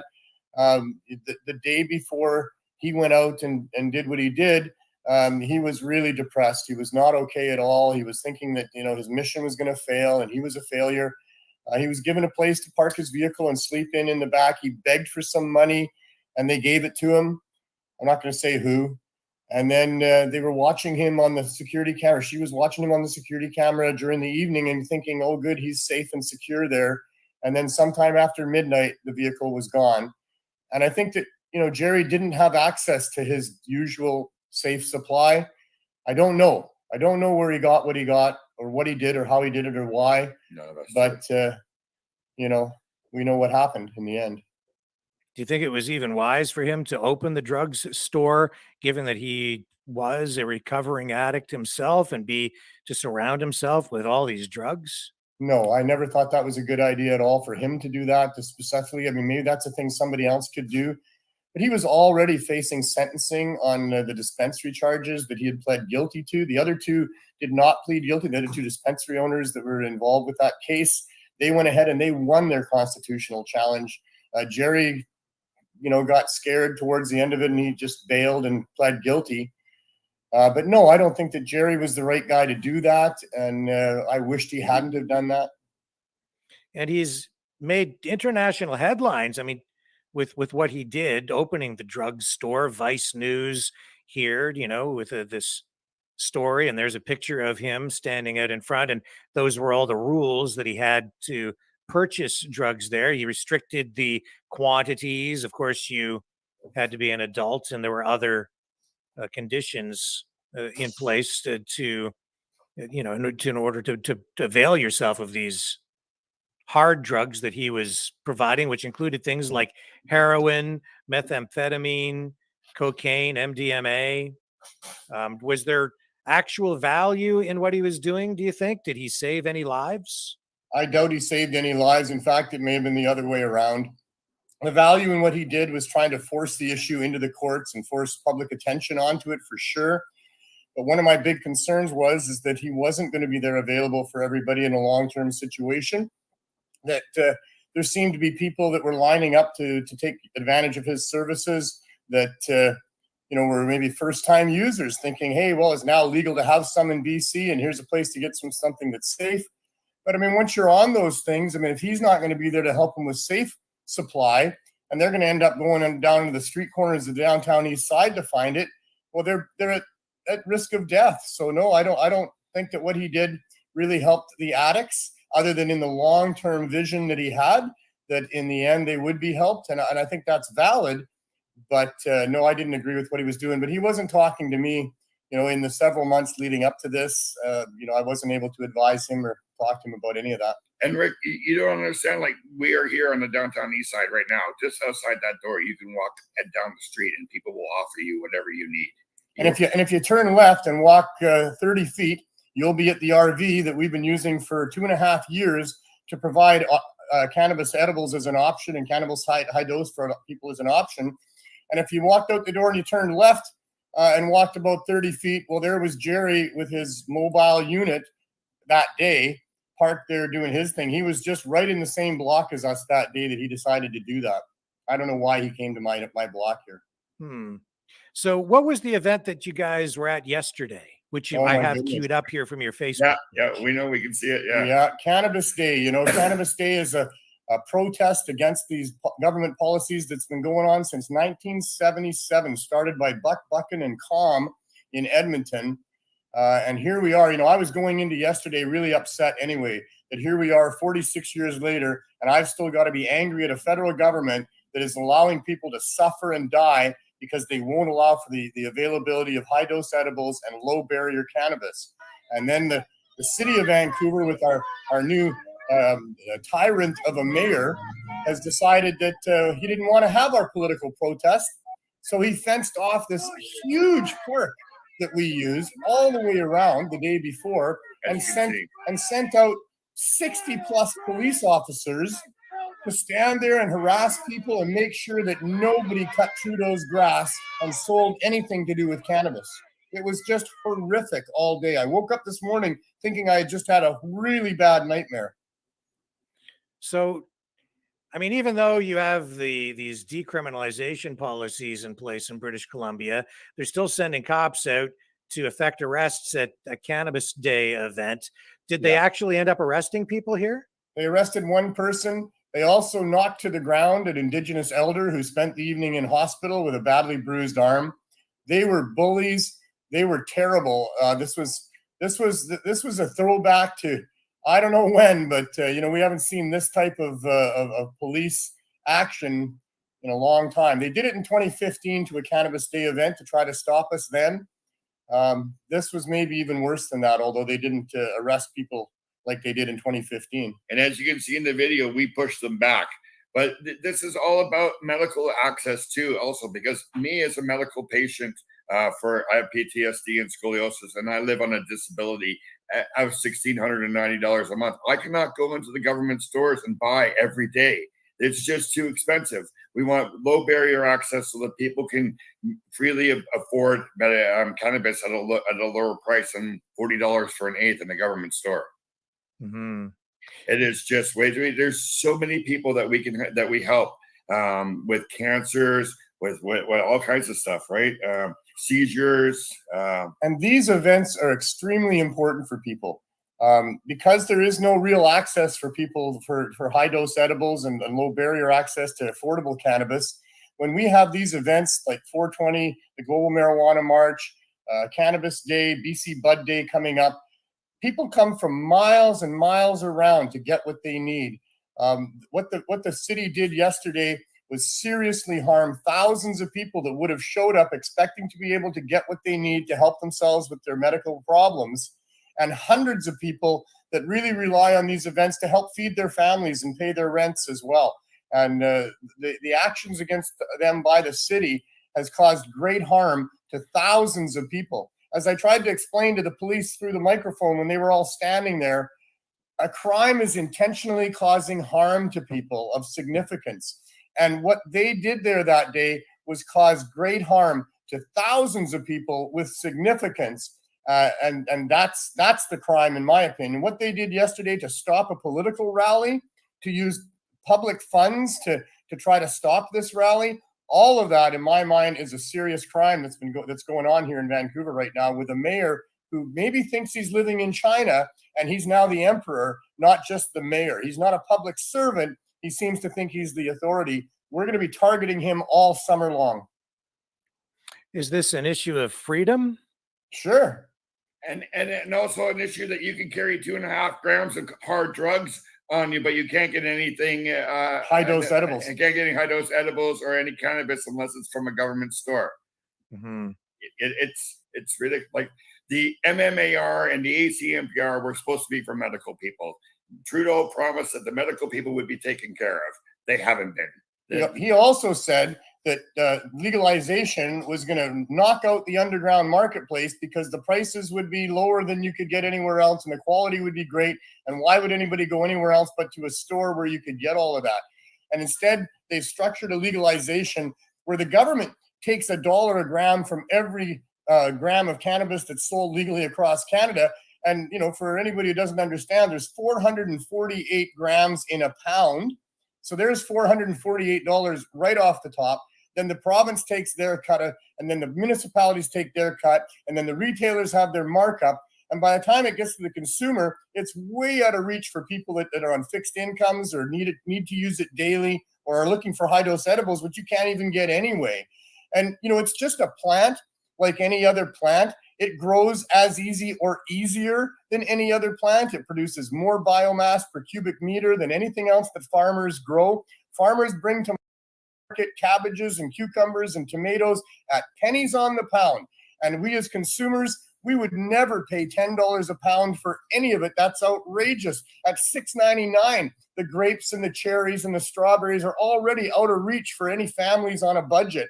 And we're talking $10 a pound And here the federal government's already taken $448. And by the time it's at the stores, even their cheap stuff is $10 a gram. That's $4,480 for 1 pound of plant material that if farmers were allowed to grow it and bring it to market and charge what they felt was fair, would be similarly priced to all the other fruits and vegetables and herbs that are in our environment. Another example of government overreach and crazy government policies designed to maximize profit for certain people and the government itself. Yeah.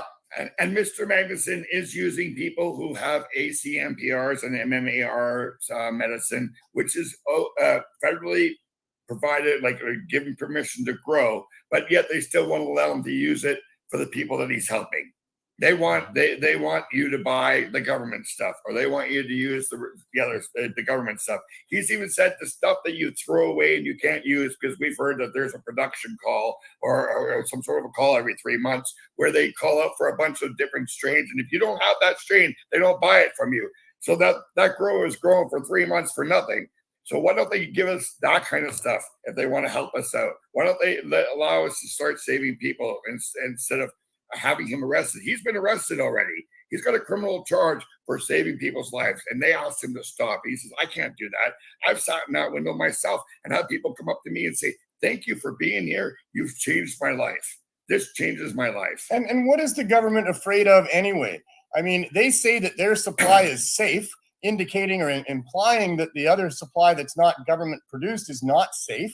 And why would anybody want to go and buy something off some other person setting up in a park somewhere when you can walk into a store and get what you need and it's safe and blah, blah, blah?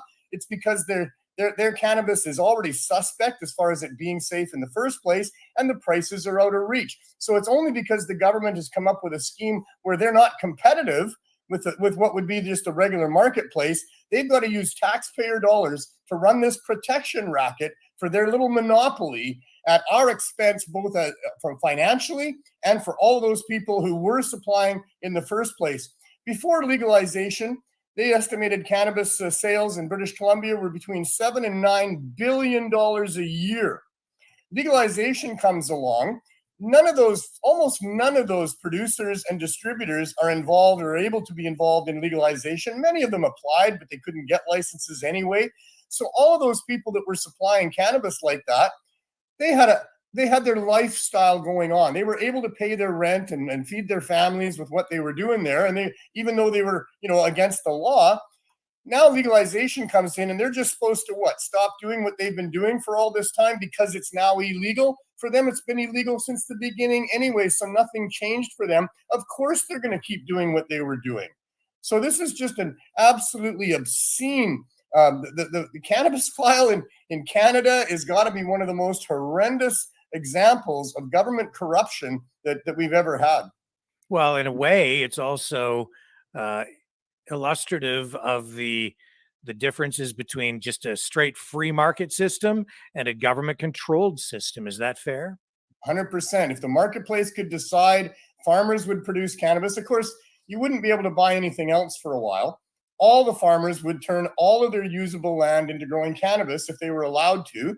And eventually they would undercut each other, and the prices would come down.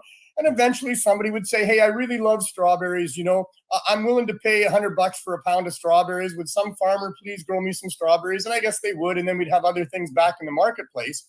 But because of this government corruption, this artificially high price that they're making everybody pay, and farmers can't get into growing without some ridiculous hoops to go through and expensive fees to pay. So that's how they're managing to maintain all this the way that they are. But it's literally causing people to die, especially because we're in a countrywide epidemic of overdose and death, where cannabis high-dose edibles, and I say high dose, but really I just mean ordinary dose. The government is only involved in low dose, 10 milligrams per unit.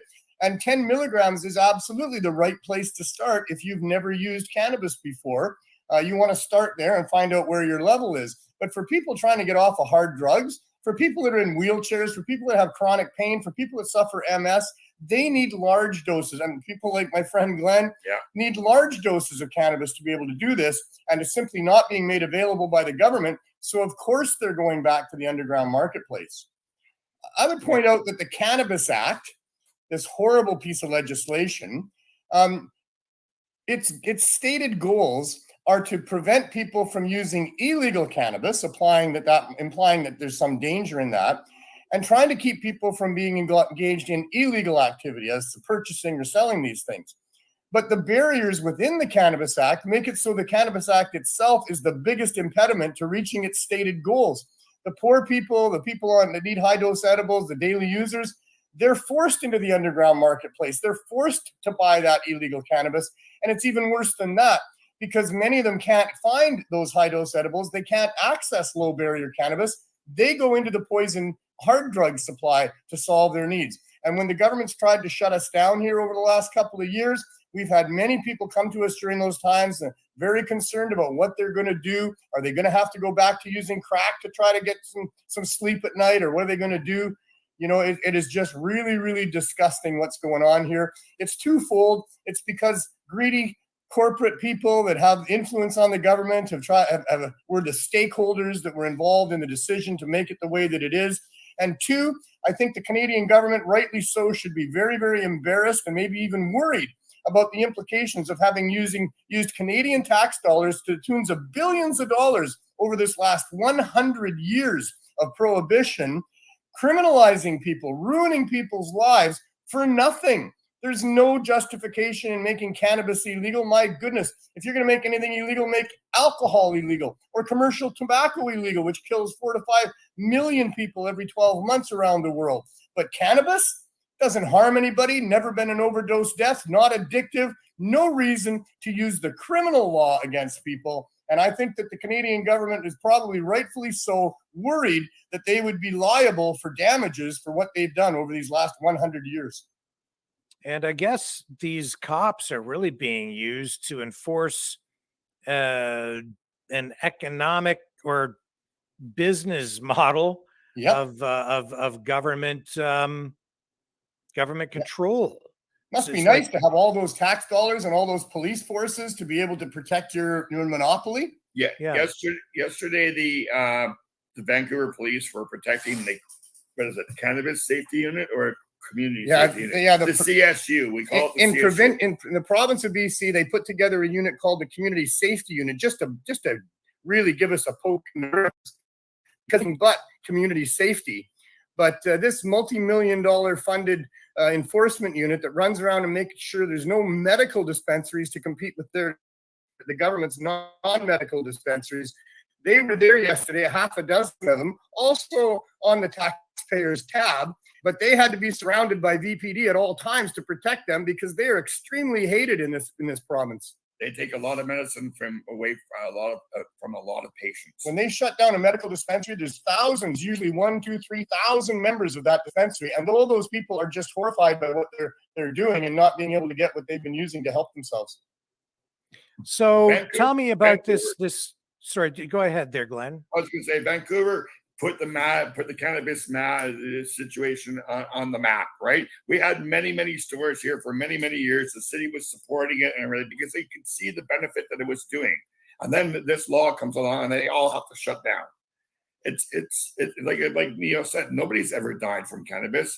Nobody's ever overdosed from cannabis. The government doesn't want to call it medical. They want to call it recreational, because if they did medical, then they would be lying for all those 100 years that they said that cannabis was not good for us.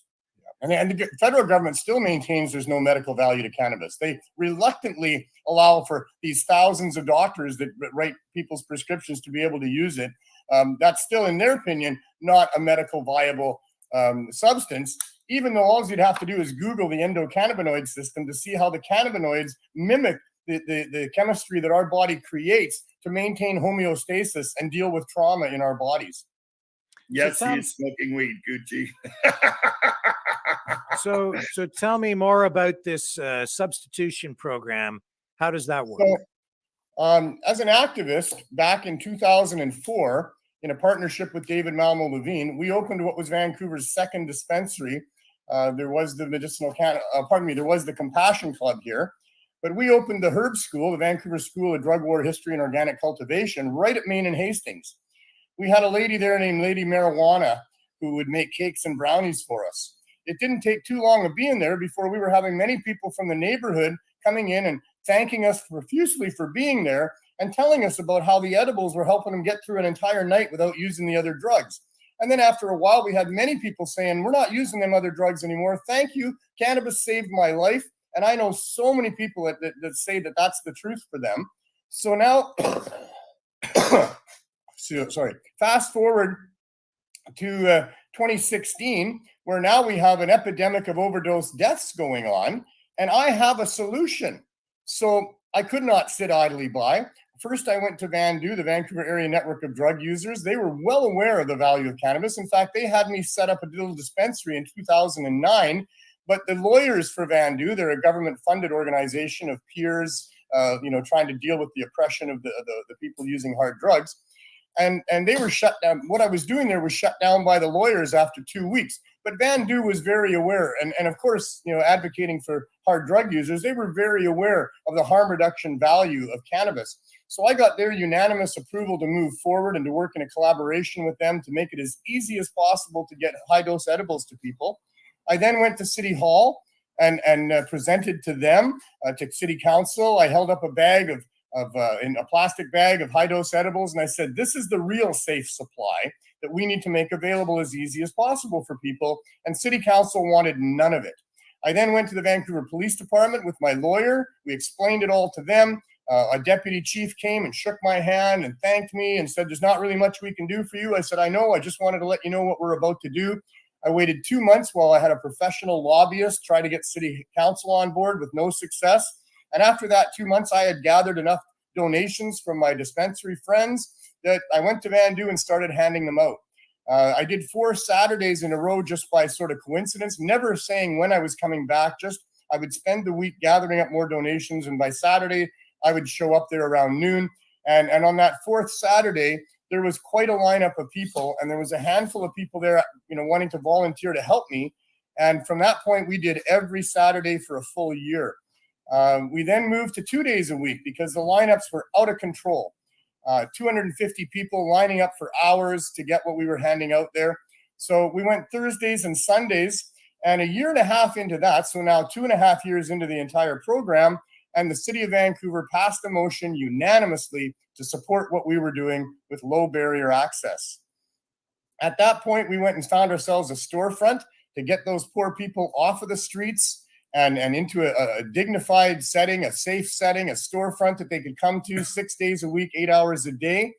But instead of city staff coming like they said they would and assessing whether we were helping the neighborhood or not, we had city licensing come, and they were like, nope. And because what I should mention is at that point when we got the store, I formed a collaboration with a for-profit dispensary that I started with a partner of mine so that we could pay the rent, we could pay the staff, we could pay the hydro and the bills and keep it going that way, independent of the CSP. Although we housed the CSP, we paid the rent for them, and we gave them a portion of our sales to make sure that they could survive and maintain what they were doing.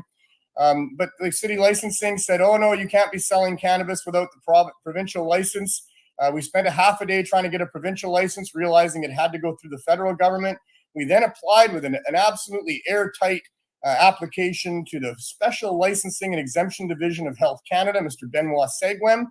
We also submitted to that department, as well as Patty Haydu, the federal health minister, an application for an emergency temporary exemption from the Cannabis Act to protect us while we were continuing this service. They announced the next day, they sent us emails saying, we've gotten your applications, we'll try to process them in a timely fashion. But I don't know what they think a timely fashion is. It was 3 months later that we ended up in a conference call with Benoit Segwin and other members of Health Canada and my lawyers. And the first thing Health Canada said, they were the ones that opened the conversation. They said, we're very sorry, Mr. Magnuson, that it's taken so long at this point. It had been about 3.5 months. And they said, we're working hard on it. It's a complicated thing to do. And they even said it was complicated because we were threatening the bottom line of the government stores. Interesting. But they said they'd likely have licenses for us in early January. But they didn't tell me which January they meant, because now 3 of those Januaries have come and gone. And all we've had from them is continuing excuses and delays. A year ago, they sent me an intent to deny our application that we could respond to, and my lawyer responded to that. Their reasons were, one, that all of our cannabis was not being sourced from licensed producers, and two, that full-grown Canadian adults are not going to be allowed to access high-dose cannabis edibles without having a doctor supporting their decision to use that dangerous substance. Well, for us here where we are on the downtown east side, less than like half a block away from actual Main and Hastings, or Wasting and Payne as they call it, 95+% of my clients here are people that are using hard drugs without any doctor supporting that at all. And the availability is all up and down the street around here. You go for a 2-block walk anywhere around where I am with our trailer here, and you'll be asked if you want some up, if you want some side, if you want some down. All easy to get. Obviously, those hard drugs that are poisoned by fentanyl are easy to get because British Columbians and Canadians in general are dying in large numbers because they're able to access that poison drug supply. But for the government to license an option to that would get them out of that, well, that is just not in the government's minds at this point still. So are you guys operating illegally there right now then? Absolutely. In fact, as Glenn pointed out, we have been raided. We had the vehicle seized. I was charged with 2 of my colleagues with selling without a license. And that court case is pending this October.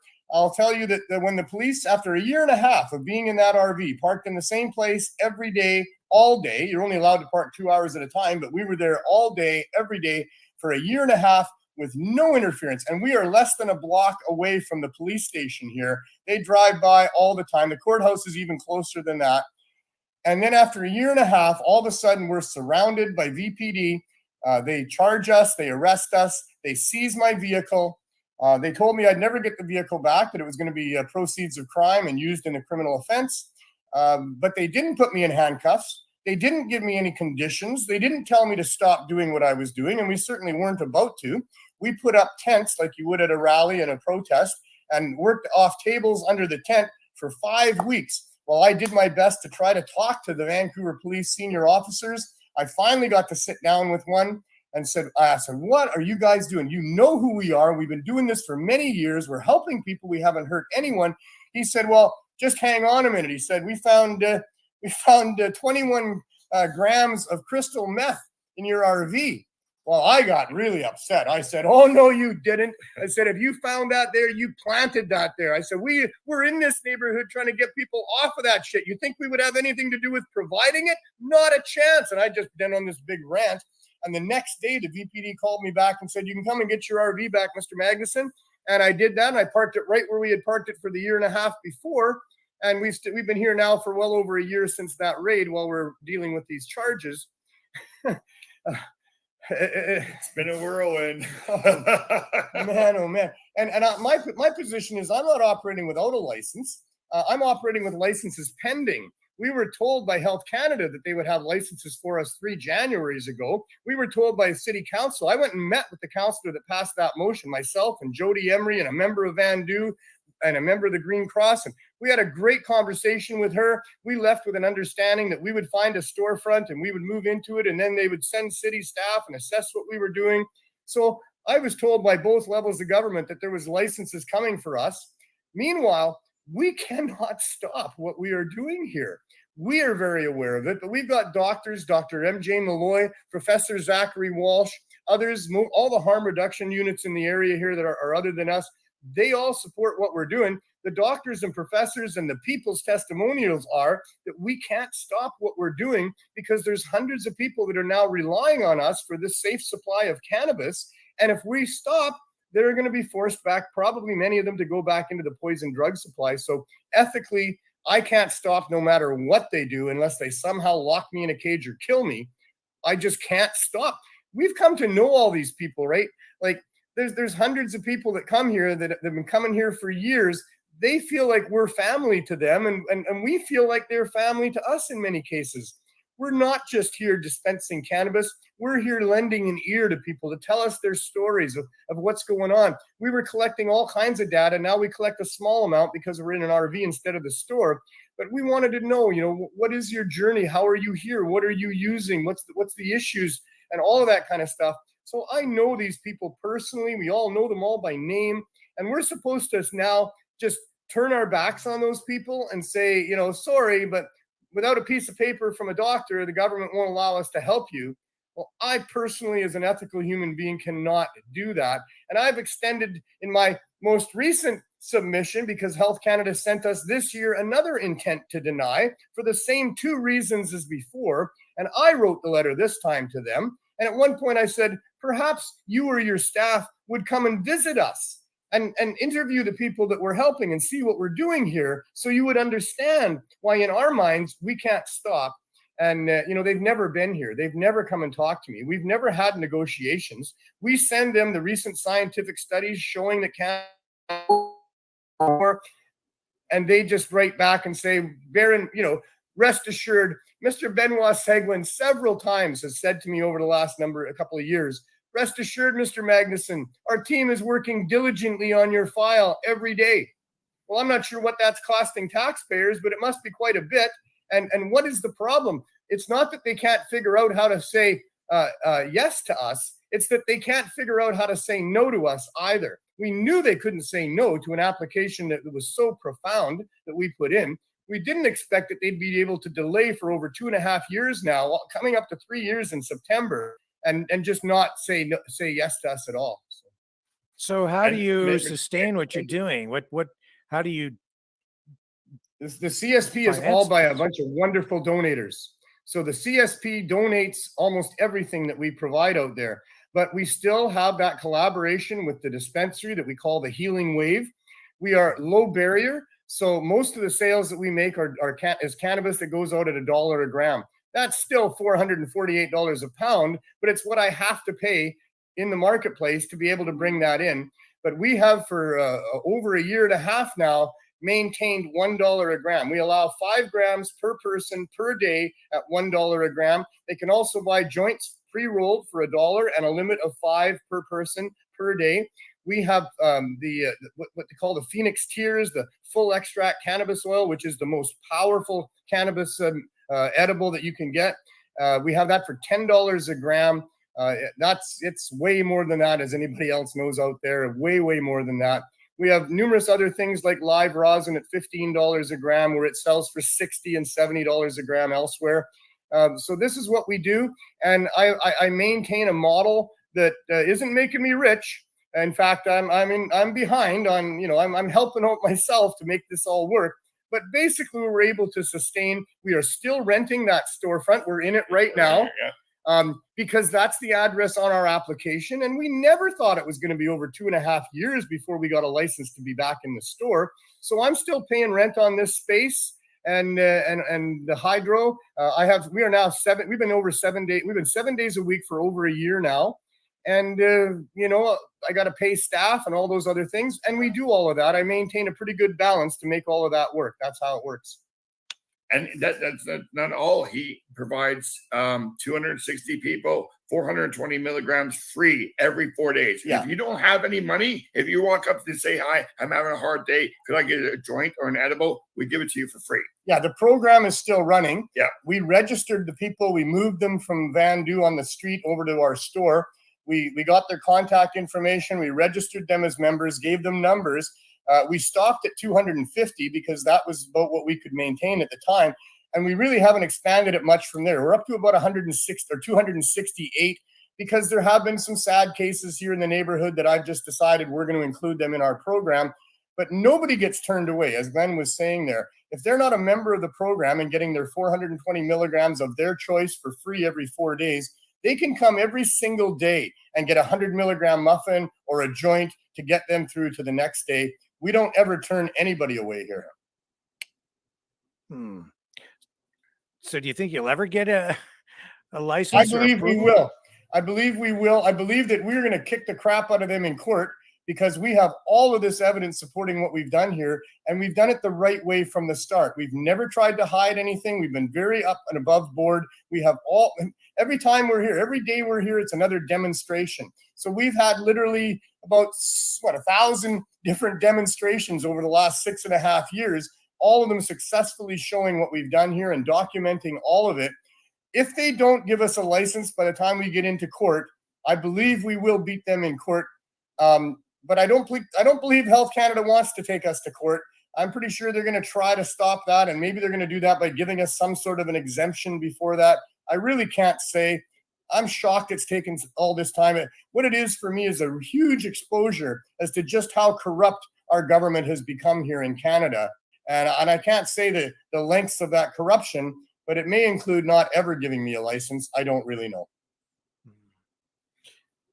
So in your estimation, did Jerry get it wrong? Because I mean, I've stated on this program, and maybe I'm ill-informed, but I had real problems with what he was doing because I just, to me, it seemed like it really wasn't solving anybody's problem. Okay, in all fairness, Rick, have you ever been to Vancouver? Yeah, but not since I was a kid. Have you ever been down here? Well, even as a kid, yeah, you wouldn't see you it. have to be here to understand what he was doing. He sees it. You see it. We just have to walk out the door and look down the alleyway. We see it. We look down this alleyway. We see it. It's everywhere, right? And he was and everybody that's doing that whack or whatever they're doing right now is taking a chance, like it's Russian roulette. You don't know if they're going to die right there on the spot. So his intentions were good. Yeah, I don't believe it was the right thing to do or the right way to do it. But his intentions were good. Something needs to happen. Something needs to be done. We need to stop criminalizing the abused children of our society. All these people out here, the biggest misconception in the mainstream is that these are all just bad people that did bad things and they deserve everything that they're getting, or that they should just stop. And it's not the truth. The truth is this could happen to anybody. And we see all demographics here. Mostly now it's people that got addicted to opioids through prescriptions from their doctors that they can't get off of. So, these are not bad people. They come from all walks of life. These are the brothers and sisters and sons and daughters of so many good families across this country. They do not deserve to be stigmatized and demonized and criminalized the way that they are at all. We need to have great compassion for these people. And all of them would stop doing what they're doing if they could. But if you've never tried to get through withdrawal off of opioids, I'll tell you, it is 7 layers of hell. I've seen it over and over again. The sweats, the cramps, the crying, the screaming. It is not something people go through easily. They try. They want to. They're on waiting lists for treatment, which doesn't happen, hardly ever. And if it does, unfortunately, not all, but a large percentage of the treatment that's being offered to these people is all money-based. And all they want to do is keep their beds filled. And they're not really interested in getting people off these drugs at all. They want them to come back several times in that effort because the government is giving them money for every bed they've got a person in. Look for a movie on YouTube called Body Brokers if you want to know how horrible the treatment industry has become. That movie is centered in California, multi-billion-dollar industry in California. Here in British Columbia, we have lots of that as well. I also think we have some good treatment places, and I know some good people that want to make treatment places, but these people don't want to be stuck on the drugs that they are. They want off, and it seems like the government, who's monetizing this overdose crisis, wants to keep it going, isn't interested in what we're saying would be a big part of the solution, and that is to have as easy as possible access to these edibles that will get them through withdrawal, and then replace the use of these hard drugs. Because these hard drugs are numbing people's brains and numbing their pain. And they still have the pain and they still got the troubles in their brain going on, even if they're going to quit the drugs. But the numbing of the brain and what they need can also be found in the use of high-dose edibles. And that is a much, much, much healthier, way for people to live their lives. The people that are now free of those access our edibles and program here, they came to us drug sick and looking terrible. And now they come with a smile on their face and a gleam in their eye and a little jump to their step. They're living decent lives and they thank us every day for being here. And every day I get at least a half a dozen to a dozen or two people telling me, thank you so much. Please don't stop what you're doing. When they were arresting him and taking his van, there was a whole group of people out here yelling murderers to the police. They were so upset. People were walking up to get their cannabis, their daily cannabis, and they're asking, what are we going to do now? Do I have to go and buy some dangerous drugs? We heard that all the time when they did that to us. Yeah. Very, very sad. I'm so troubled by all of this. It's been very, very frustrating. If I didn't have an enormous amount of internal fortitude. I don't know where I got it from, but I'm a guy that just, I'm relentless, and I'm not going to give up if it's the right thing to do. But a lot of other people would have given up by now, and we just can't. I can't. And I've got a good team of angels that work with me here, and they feel exactly the same way. They're all facing risk of their liberty and their possessions and all the rest of it. And they're not willing to stop doing what we're doing because we know that we're making a big difference in people's lives that really need to have it done. Well, it sounds like you're engaging in a form of social work. Absolutely. We're doing the government's work here. All they need to do is fund us and support us, and we'll carry on doing the government's work here. And you know what the government said? Well, if we allow you to do this, Mr. Magnuson, everybody else is going to want to do this. And what the hell's wrong with that? Yeah, that's what they told me. Why can't we get everybody else get into saving people's lives and suddenly people die from opioids? What's wrong with it? And I was here when I heard them say that. Yeah, that was, back 2 years ago in December, that conference call that we had. That was another thing that they said there, that it was very complicated to provide us with some sort of an exemption, because if they let us do it, then other people across Canada are going to want to do the same thing. And I said, that's a good thing. There's great political currency in all of that, for one thing, but more than that, we can save a lot of lives across Canada if we do this. But the government doesn't care about that. Health Canada doesn't care about that. Glenn here is a medical user of cannabis with a license from a doctor and from Health Canada that dates back quite a while. He's got serious issues with PTSD and scoliosis. He shouldn't even be walking right now, but because of the use of cannabis, he's living a half-decent life, and it's helped him a lot. He's been fighting with Health Canada for over 5 years to get a renewal of that license. They don't want to give it to him. They say, come on back and we'll give you with an application for a lesser amount, and we can approve that. So what next? What next? Well, what next? The constitutional challenge. We live every day in fear here that they're going to come and raid us again and try to shut us down. In the meantime, we get to the end of the day every day and say, well, we did it again. Another day, every day without a raid is a good day. And we're just going to keep doing this and keep maintaining the same spell, whatever it is that we've got going on here right now. And time marches on. And it won't be too long, and we'll be for our preliminary hearings in October and then the trial in November, and we'll see what happens from all of that. Otherwise, I'm just here to respond to whatever it is that happens from the government, from the neighborhood. And, I don't know what their actions are going to be, so I'm not sure what my responses are going to be. But I will not quit. I will not stop helping these people that we're helping one way or another unless they somehow get rid of me. And if they get rid of me, I got a huge number of people behind me that'll step right in and take it over, because we know how important this is. We're not going away, and they're involved. So what happened with the raid was, we wondered, why the heck would they raid us? And there was some guy in a suit there that showed up, and he wasn't happy about where the RV was parked, because when he comes out of the lane, he can't quite see the traffic coming up. Well, we've never had a traffic problem, and that was, like I say, after over 1.5 years of being there. I don't think he got the answer that he wanted from the people in the RV. And they came and told me, they said, there was a guy here with a briefcase and a suit. The courthouse is right there, right?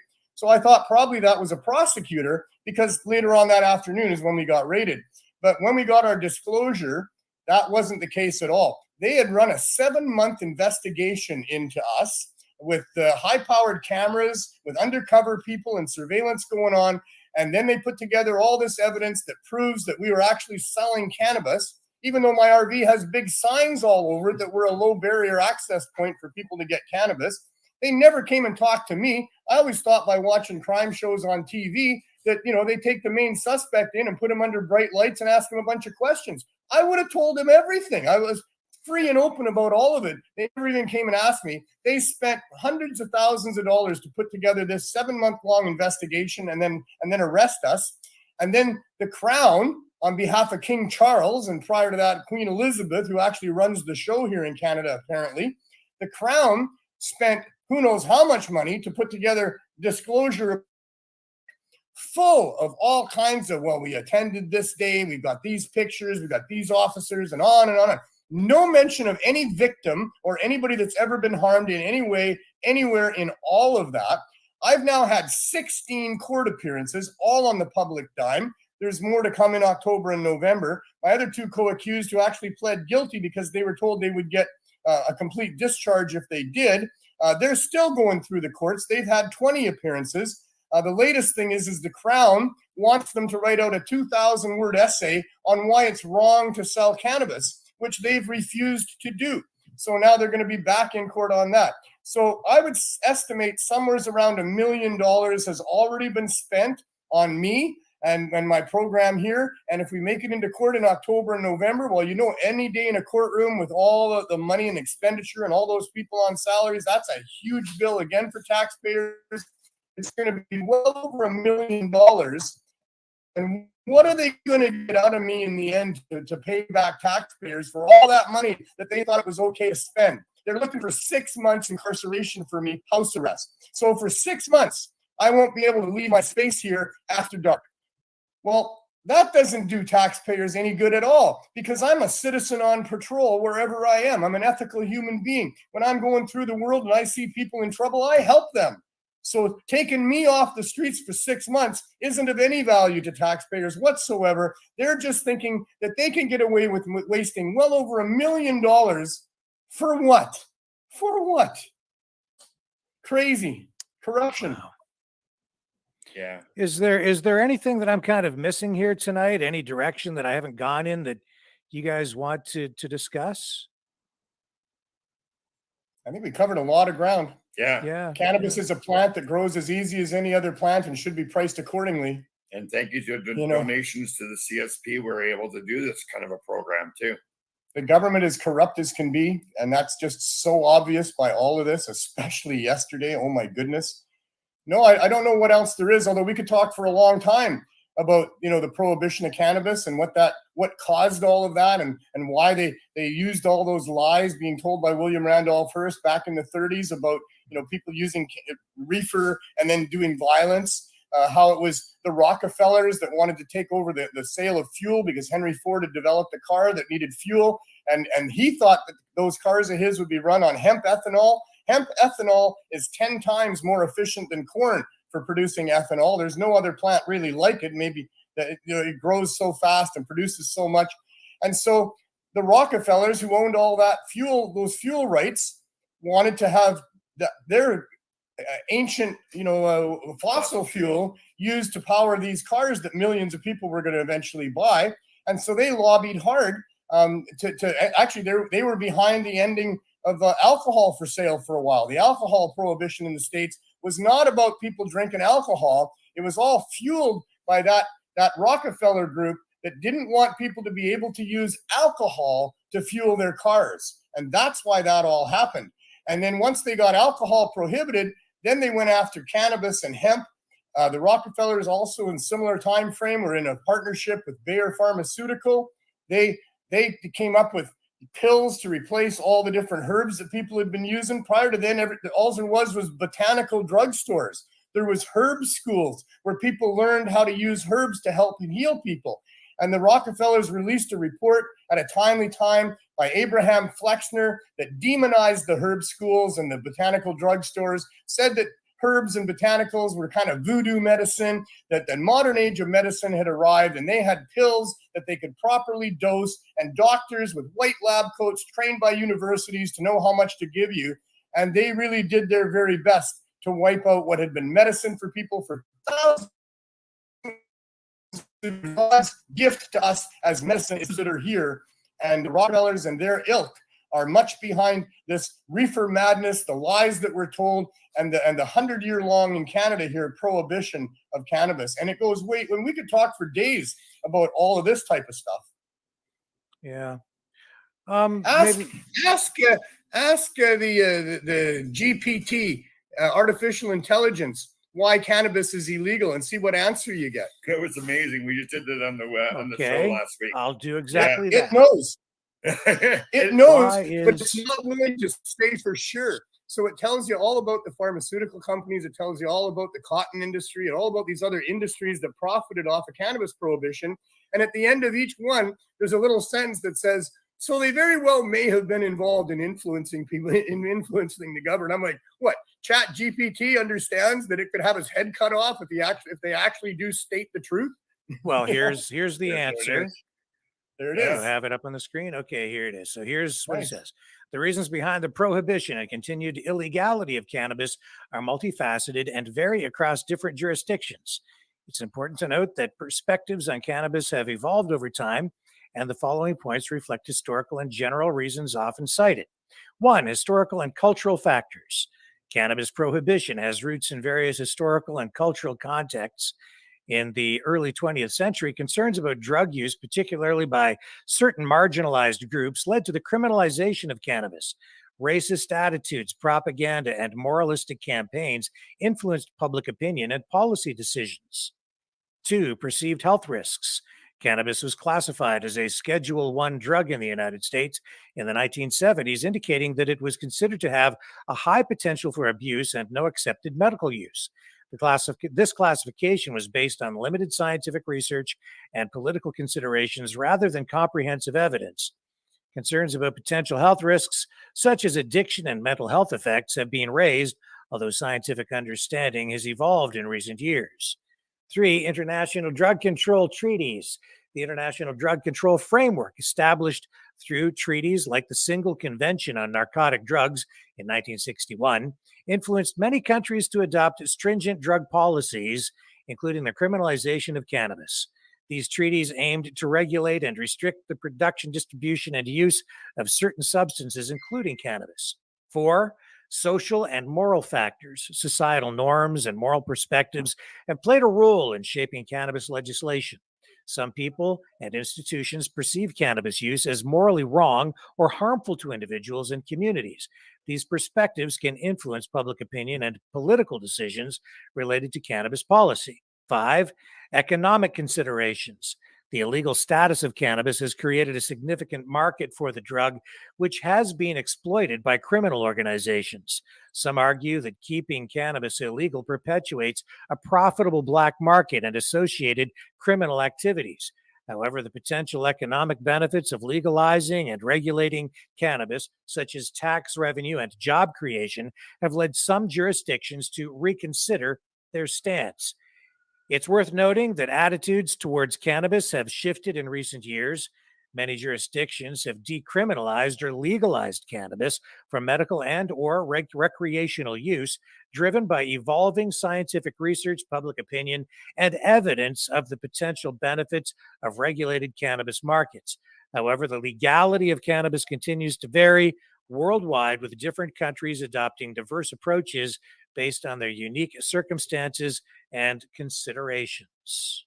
And that is ChatGPT, artificial There's an intelligence. expansion on that as well, where he goes into much more detail about some of the factors behind, like pharmaceutical companies and stuff like that. I think it's on the third question.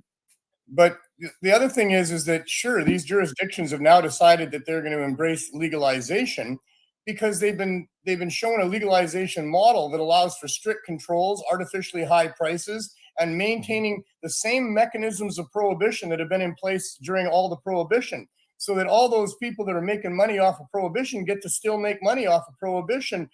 Like I said, all those growers and suppliers, they're not going away and stopping because now it's legal and they're going to be illegal. They were always illegal. They're going to keep making money for their families.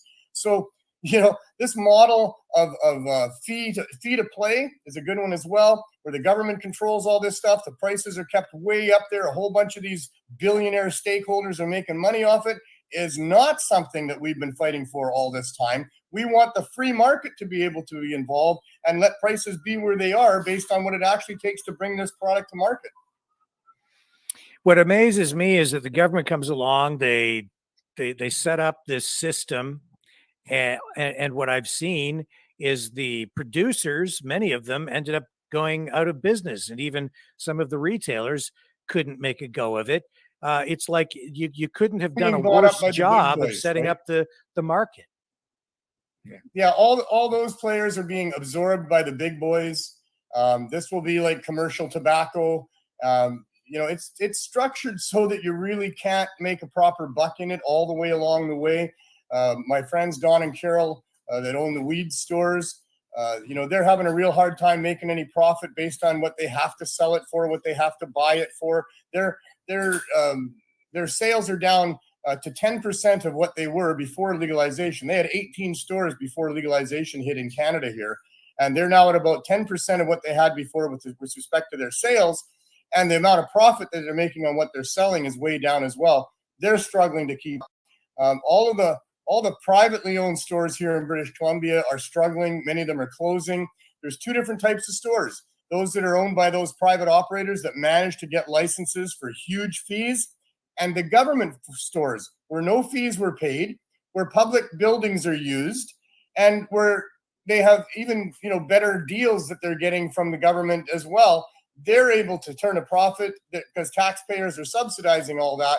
But the other players in the market are being forced out because there's just not the margins there that there should be in a business. These businesses are being oppressed by government policies that are absolutely so contradictory to what policies towards business are other than that. Like even liquor sales and tobacco sales have way less restrictions on them as far as, who they can sell to, who can come in the store, all kinds of different things. For a while, they had the storefronts all blocked off so nobody could see what was going on there. So, heaven forbid that children see that there's flowers in there. But now we've had some robberies because the thieves can get in there and nobody knows that it's being robbed because you don't see it when you're driving by or walking by. So now they decided they're going to allow those stores to have the windows, the coverings taken off. But all of it is not applicable to all these other businesses. So many of these policies, it makes no sense, but it's making a lot of money for a lot of people that want to make a lot of money. But really, it's a logic-free zone. You try to figure it out. If you believe the government's here to help people, if you believe they have your interests in mind, you're going to figure out not much of that makes any sense with what they actually do, especially in the cannabis field. Yeah. Well, how do you think they choose who gets the licenses? What's your view on that? Well, I can tell you in Saskatchewan, it's all controlled. Saskatchewan itself is controlled by one major family there.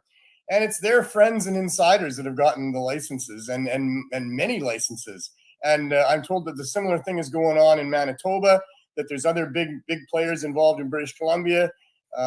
This is all corruption, absolute corruption. They need to start over and do it from a proper framework of reasonableness with what this product is all about and how it helps people. I mean, really, governments, public servants paid public money to protect the public and help the public with respect to the benefits of cannabis. They should be subsidizing people's access to cannabis, not taxing it, especially since the taxation, you would think, would be money that would be collected to offset harms and costs associated with that commodity. Well, with cannabis, the people that are using that are now not using so much alcohol. They're now not using so much tobacco. They're not now beating up their wives and children. There's so much savings to the society from people who will switch from some of those other substances, especially alcohol, to cannabis, that there's no need for taxing it at all. It should be just another commodity in the store. Some minor taxes, why not? Sure. But what they got going on, holy smokes, it's the exact opposite of the nature of this commodity that we're talking about. It is of benefit to people. It is not of harm to people. It should be the government's job, if anything, should be to make sure that those people that can't afford it get it and that everybody else can afford it. And if they want to have high-priced stores in the marketplace and people want to charge $20 a gram for connoisseur-grown cannabis, that's fine. I don't care. They can do all of that. Rich people can have rich cannabis. They like to spend a lot of money and say that they did. I'm fine with that. But to be outwardly so actively restricting access to the people that need it, that can't afford it, that's where the crime comes in. That's where the corruption comes in. That's what needs to stop. And I've also heard that the government taxes the cannabis 3 times. It taxes the person who grows it when he sells it to the government. Then the government taxes it to the stores, and then the stores tax it to the people. So it's about money.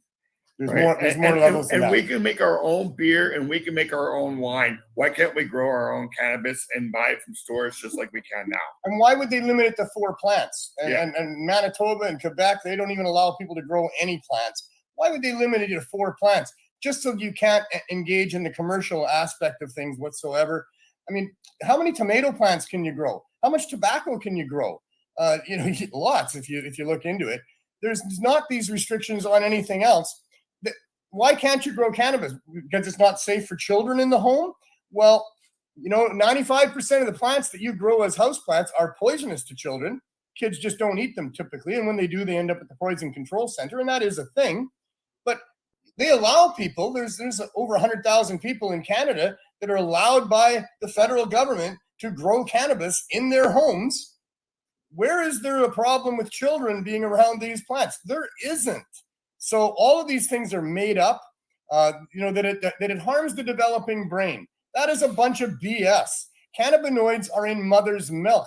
Cannabinoids are actually just mimics of what our body's immune system creates to help us with the things in our body. And you wonder why that could be. Well, they say you are what you eat, but I believe that you are what your ancestors ate. That's what built our bodies. And this ancient of plants, it's one of a few percentage of plants in the world that have a really long lineage, has been providing human beings with, and not just human beings, have been providing the life on this planet with very nutritional seeds for all of this time. And the reason that we have an endocannabinoid system that creates mimics of the cannabinoids is because those cannabinoids were a big part of the diet of our ancestors for millennia. And all the vertebrates on the planet share the endocannabinoid system. Can I read this? The reason why cannabinoids appear to cure so many illnesses is because prior to prohibition, they were part of the human food chain. Dairy cows ate feral hemp, which was rich in CBD, and passed the CBD to humans through their milk. Pigs, chicken, and other livestock were also fed hemp, and the CBDs were in their meat and eggs. Beginning in 1937, the government eradicated all forms of feral and cultivated hemp, thus eliminating CBD from the human diet, of which it had been part of prehistorical times. The rest of the story, 80 years of human suffering and misery, untold millions of needless deaths, all caused by prohibitionists who supported outlawing hemp for one reason and one reason only, because they were told to. Americans were duped out of their government for the last 80 years. The long chain essential fatty acids found in the cannabis seeds are in a direct relationship with what is required by the human body. 80 years later, we are all of us deficient in the essential. I lost the word there. But these things that are essential in our diets have been taken out because of taking cannabis. And as Glenn or that article pointed out, it used to be the way farmers in North America got through the winters. They would grow cannabis in the summertime, lots of it. They would capture all of those seeds. They'd put them into the galvanized buckets. They'd crush them to get the oils flowing. They'd put them in the hot sun and let them dry into hard bricks. And the cannabis bricks would be stored in the barn and used to feed the livestock throughout the wintertime. And all that livestock that we were eating, all the eggs and everything else, was all loaded with CBDs and the cannabinoids. And that was a big part of our immune system. And now we age quicker than we should. We lose our eyesight quicker than we should. We lose our hearing quicker than our should. Our skin stops staying the way that it should be, malleable like it should be. And all of that is a result of those essential nutrients being out of our diet. And now the pharmaceutical companies can come along and say, here's a pill, right? Exactly. And then when you take this pill, you might get a side effect. So here's another pill, right? Because we're not getting what we were supposed to before 1937 and keeping our bodies healthy. There's moms out there that are worried that if they smoke while they're breastfeeding, when they don't even know that their breast milk already has cannabinoids without them smoking. Right? And society will go, oh wow, you're breastfeeding and smoking cannabis or eating cannabis, and isn't this hurting your child? No. There was studies done in Jamaica with newborns and effects from using cannabis, because many of the mothers were using cannabis. No ill effects were determined. And now here in Canada, I think we're a pretty good study group as well, because there's a lot of cannabis being consumed here. We don't have incidents of children being, deformed or delayed in their growth because of cannabinoids. It's not a thing at all. In fact, it's the opposite. We need those cannabinoids for our development all the way through, from the time we're in our mother's womb until we're old. But all of these things were hidden from the public. The studies that showed all that were never released to the public. The only ones that have been released are the ones that were in favor of what the pharmaceutical companies and the government wanted to do. And those ones were paid for by those people to get the results that they wanted. And it's just a horrible, horrible story of denying access to Mother Nature's greatest plant for us over the course of, in Canada, over 100 years now. So as we kind of get into the last leg of our interview here, I'd just like to kind of come back to Jerry and just ask you guys what should we learn from his story? What Gary had his life ruined by the government. He was on top of the world, the owner of a medical dispensary in a small town in Saskatchewan where all the people there loved him because they were provided access to what really helped them in their lives. So he was called the king of compassion because he just loved helping people and loved giving away to people, and this was his life. And then the government comes along. He believed that his dispensary would be grandfathered into legalization, and then he'd just be allowed to do what he was doing, but he'd be legal, and that's what he wanted. That was his whole hope. And then instead of that, they arrest him, they shut him down, they take away all of his possessions, and they literally ruined his life. They made him feel like a criminal. They chased him around all the time. He was on my show every week for a long time, and we talked about it every week, about how hard that was on him and how hard that would be for anybody to deal with. And Jerry was a sensitive guy. They killed him. They may as well have just have murdered this human being. And he's not the only story. I mean, I met a gentleman out here, coming to the RV the other day, and we asked him about his situation. It was about 20 years ago that he went to jail for having one joint in Canada for 6 months. That cost him his housing. That cost him his job. That cost him his status in society, now being saddled with a criminal record. He spiraled down, ended up here, ended up trying to cure his depression with hard drugs, and he's been homeless and addicted for all these years, all because he got arrested for a single joint. They have ruined so many lives. It's impossible to calculate the damage that has been done by this. They need to apologize now and stop any restrictions, never again a penalty for something to do with cannabis. And if we run out of cannabis, well, then maybe they should limit how much every person can have at a time to make sure that there's enough for everybody. But until that time, worrying about how much cannabis a person has, worrying about if they have cannabis, none of the government's business. It is not their right or place to be stifling commerce or interfering with commerce. It is their place as public servants to facilitate commerce. You have a person that wants something, you have a person that has something that they want, they get together and make a deal on that. If there's dangers and harms that come out of those situations with the commodity, then there is a role to play with governments and minimal regulations.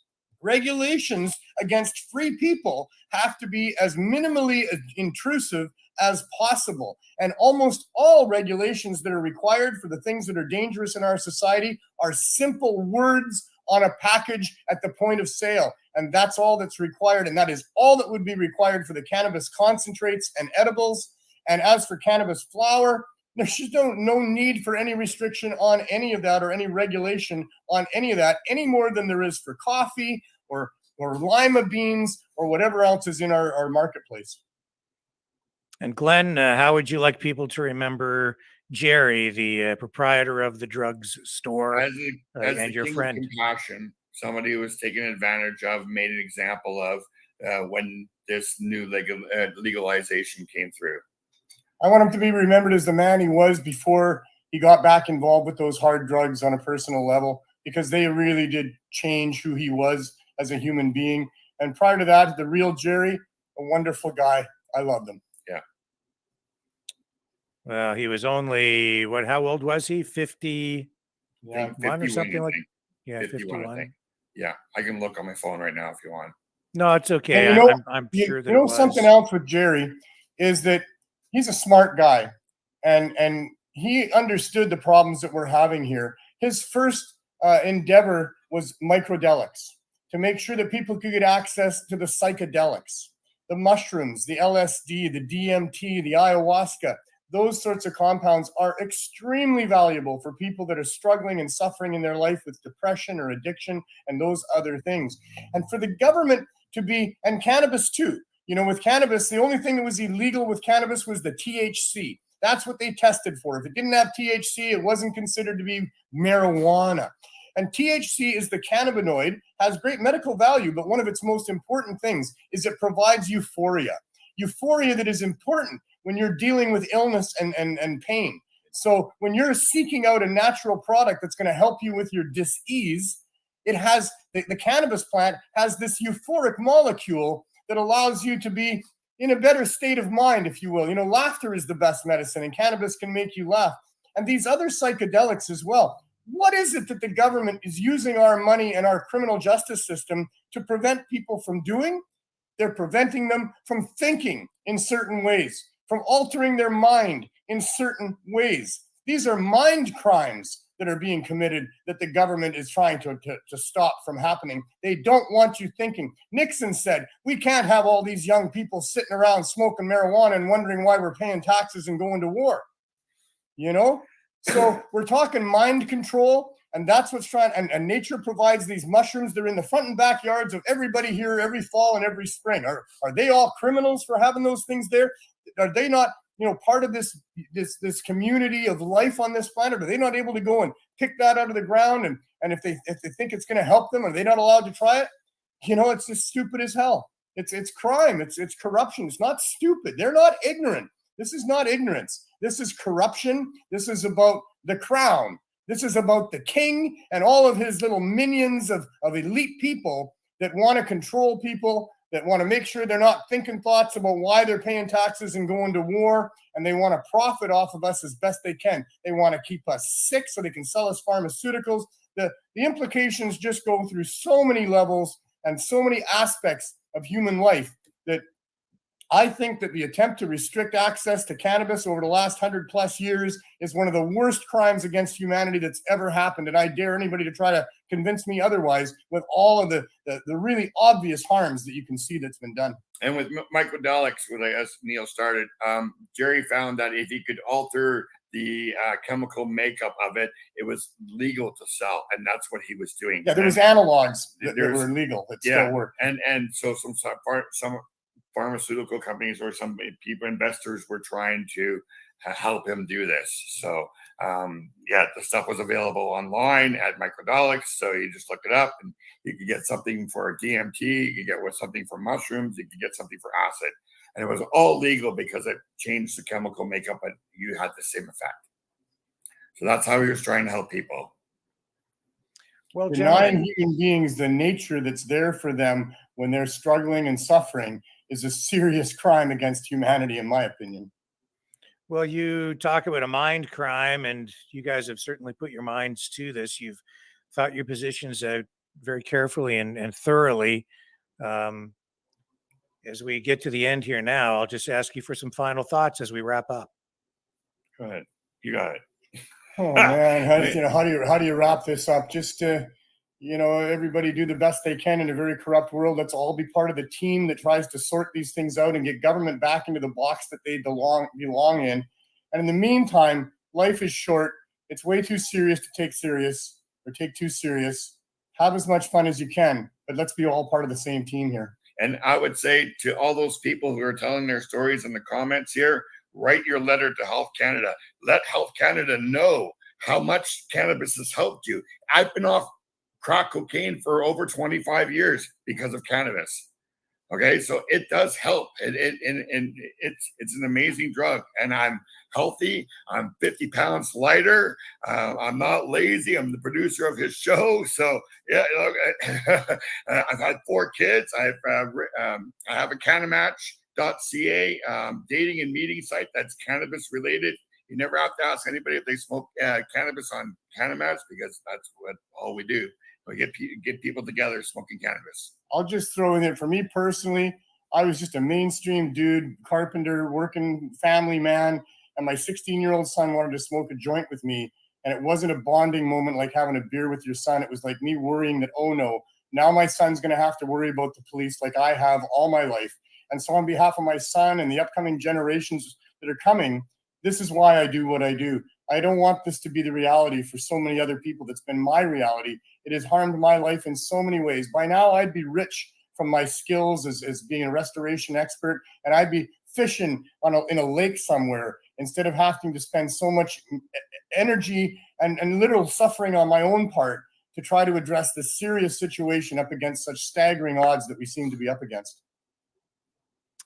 Well, gentlemen, that gets us to just a few minutes before 9 p.m. I thank you so much for joining us on the program this Thank you for evening. having me. Yeah, thank you for having it. And thank you, Leo, the mouth of the South, for Yeah. suggesting it.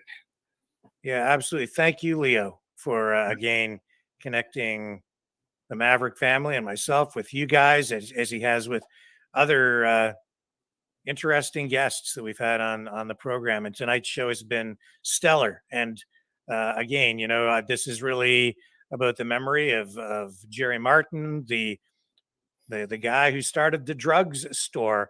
I think his motives probably misunderstood by many, and his story well worth revisiting here and learning about, because I think he was maybe misguided, but he was trying to do something positive. He didn't deserve to be murdered by the government. Justice for Jerry Martin.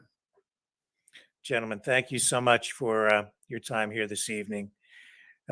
Folks, I'm going to wrap it up here. Thank you to Glenn. Thank you to Neil. Thank you to Leo. Thank you to everybody, the entire Maverick family, for spending your evening here with us tonight. I'll be back tomorrow evening, 6 p.m. Eastern Standard Time. Catch y'all on the flip side.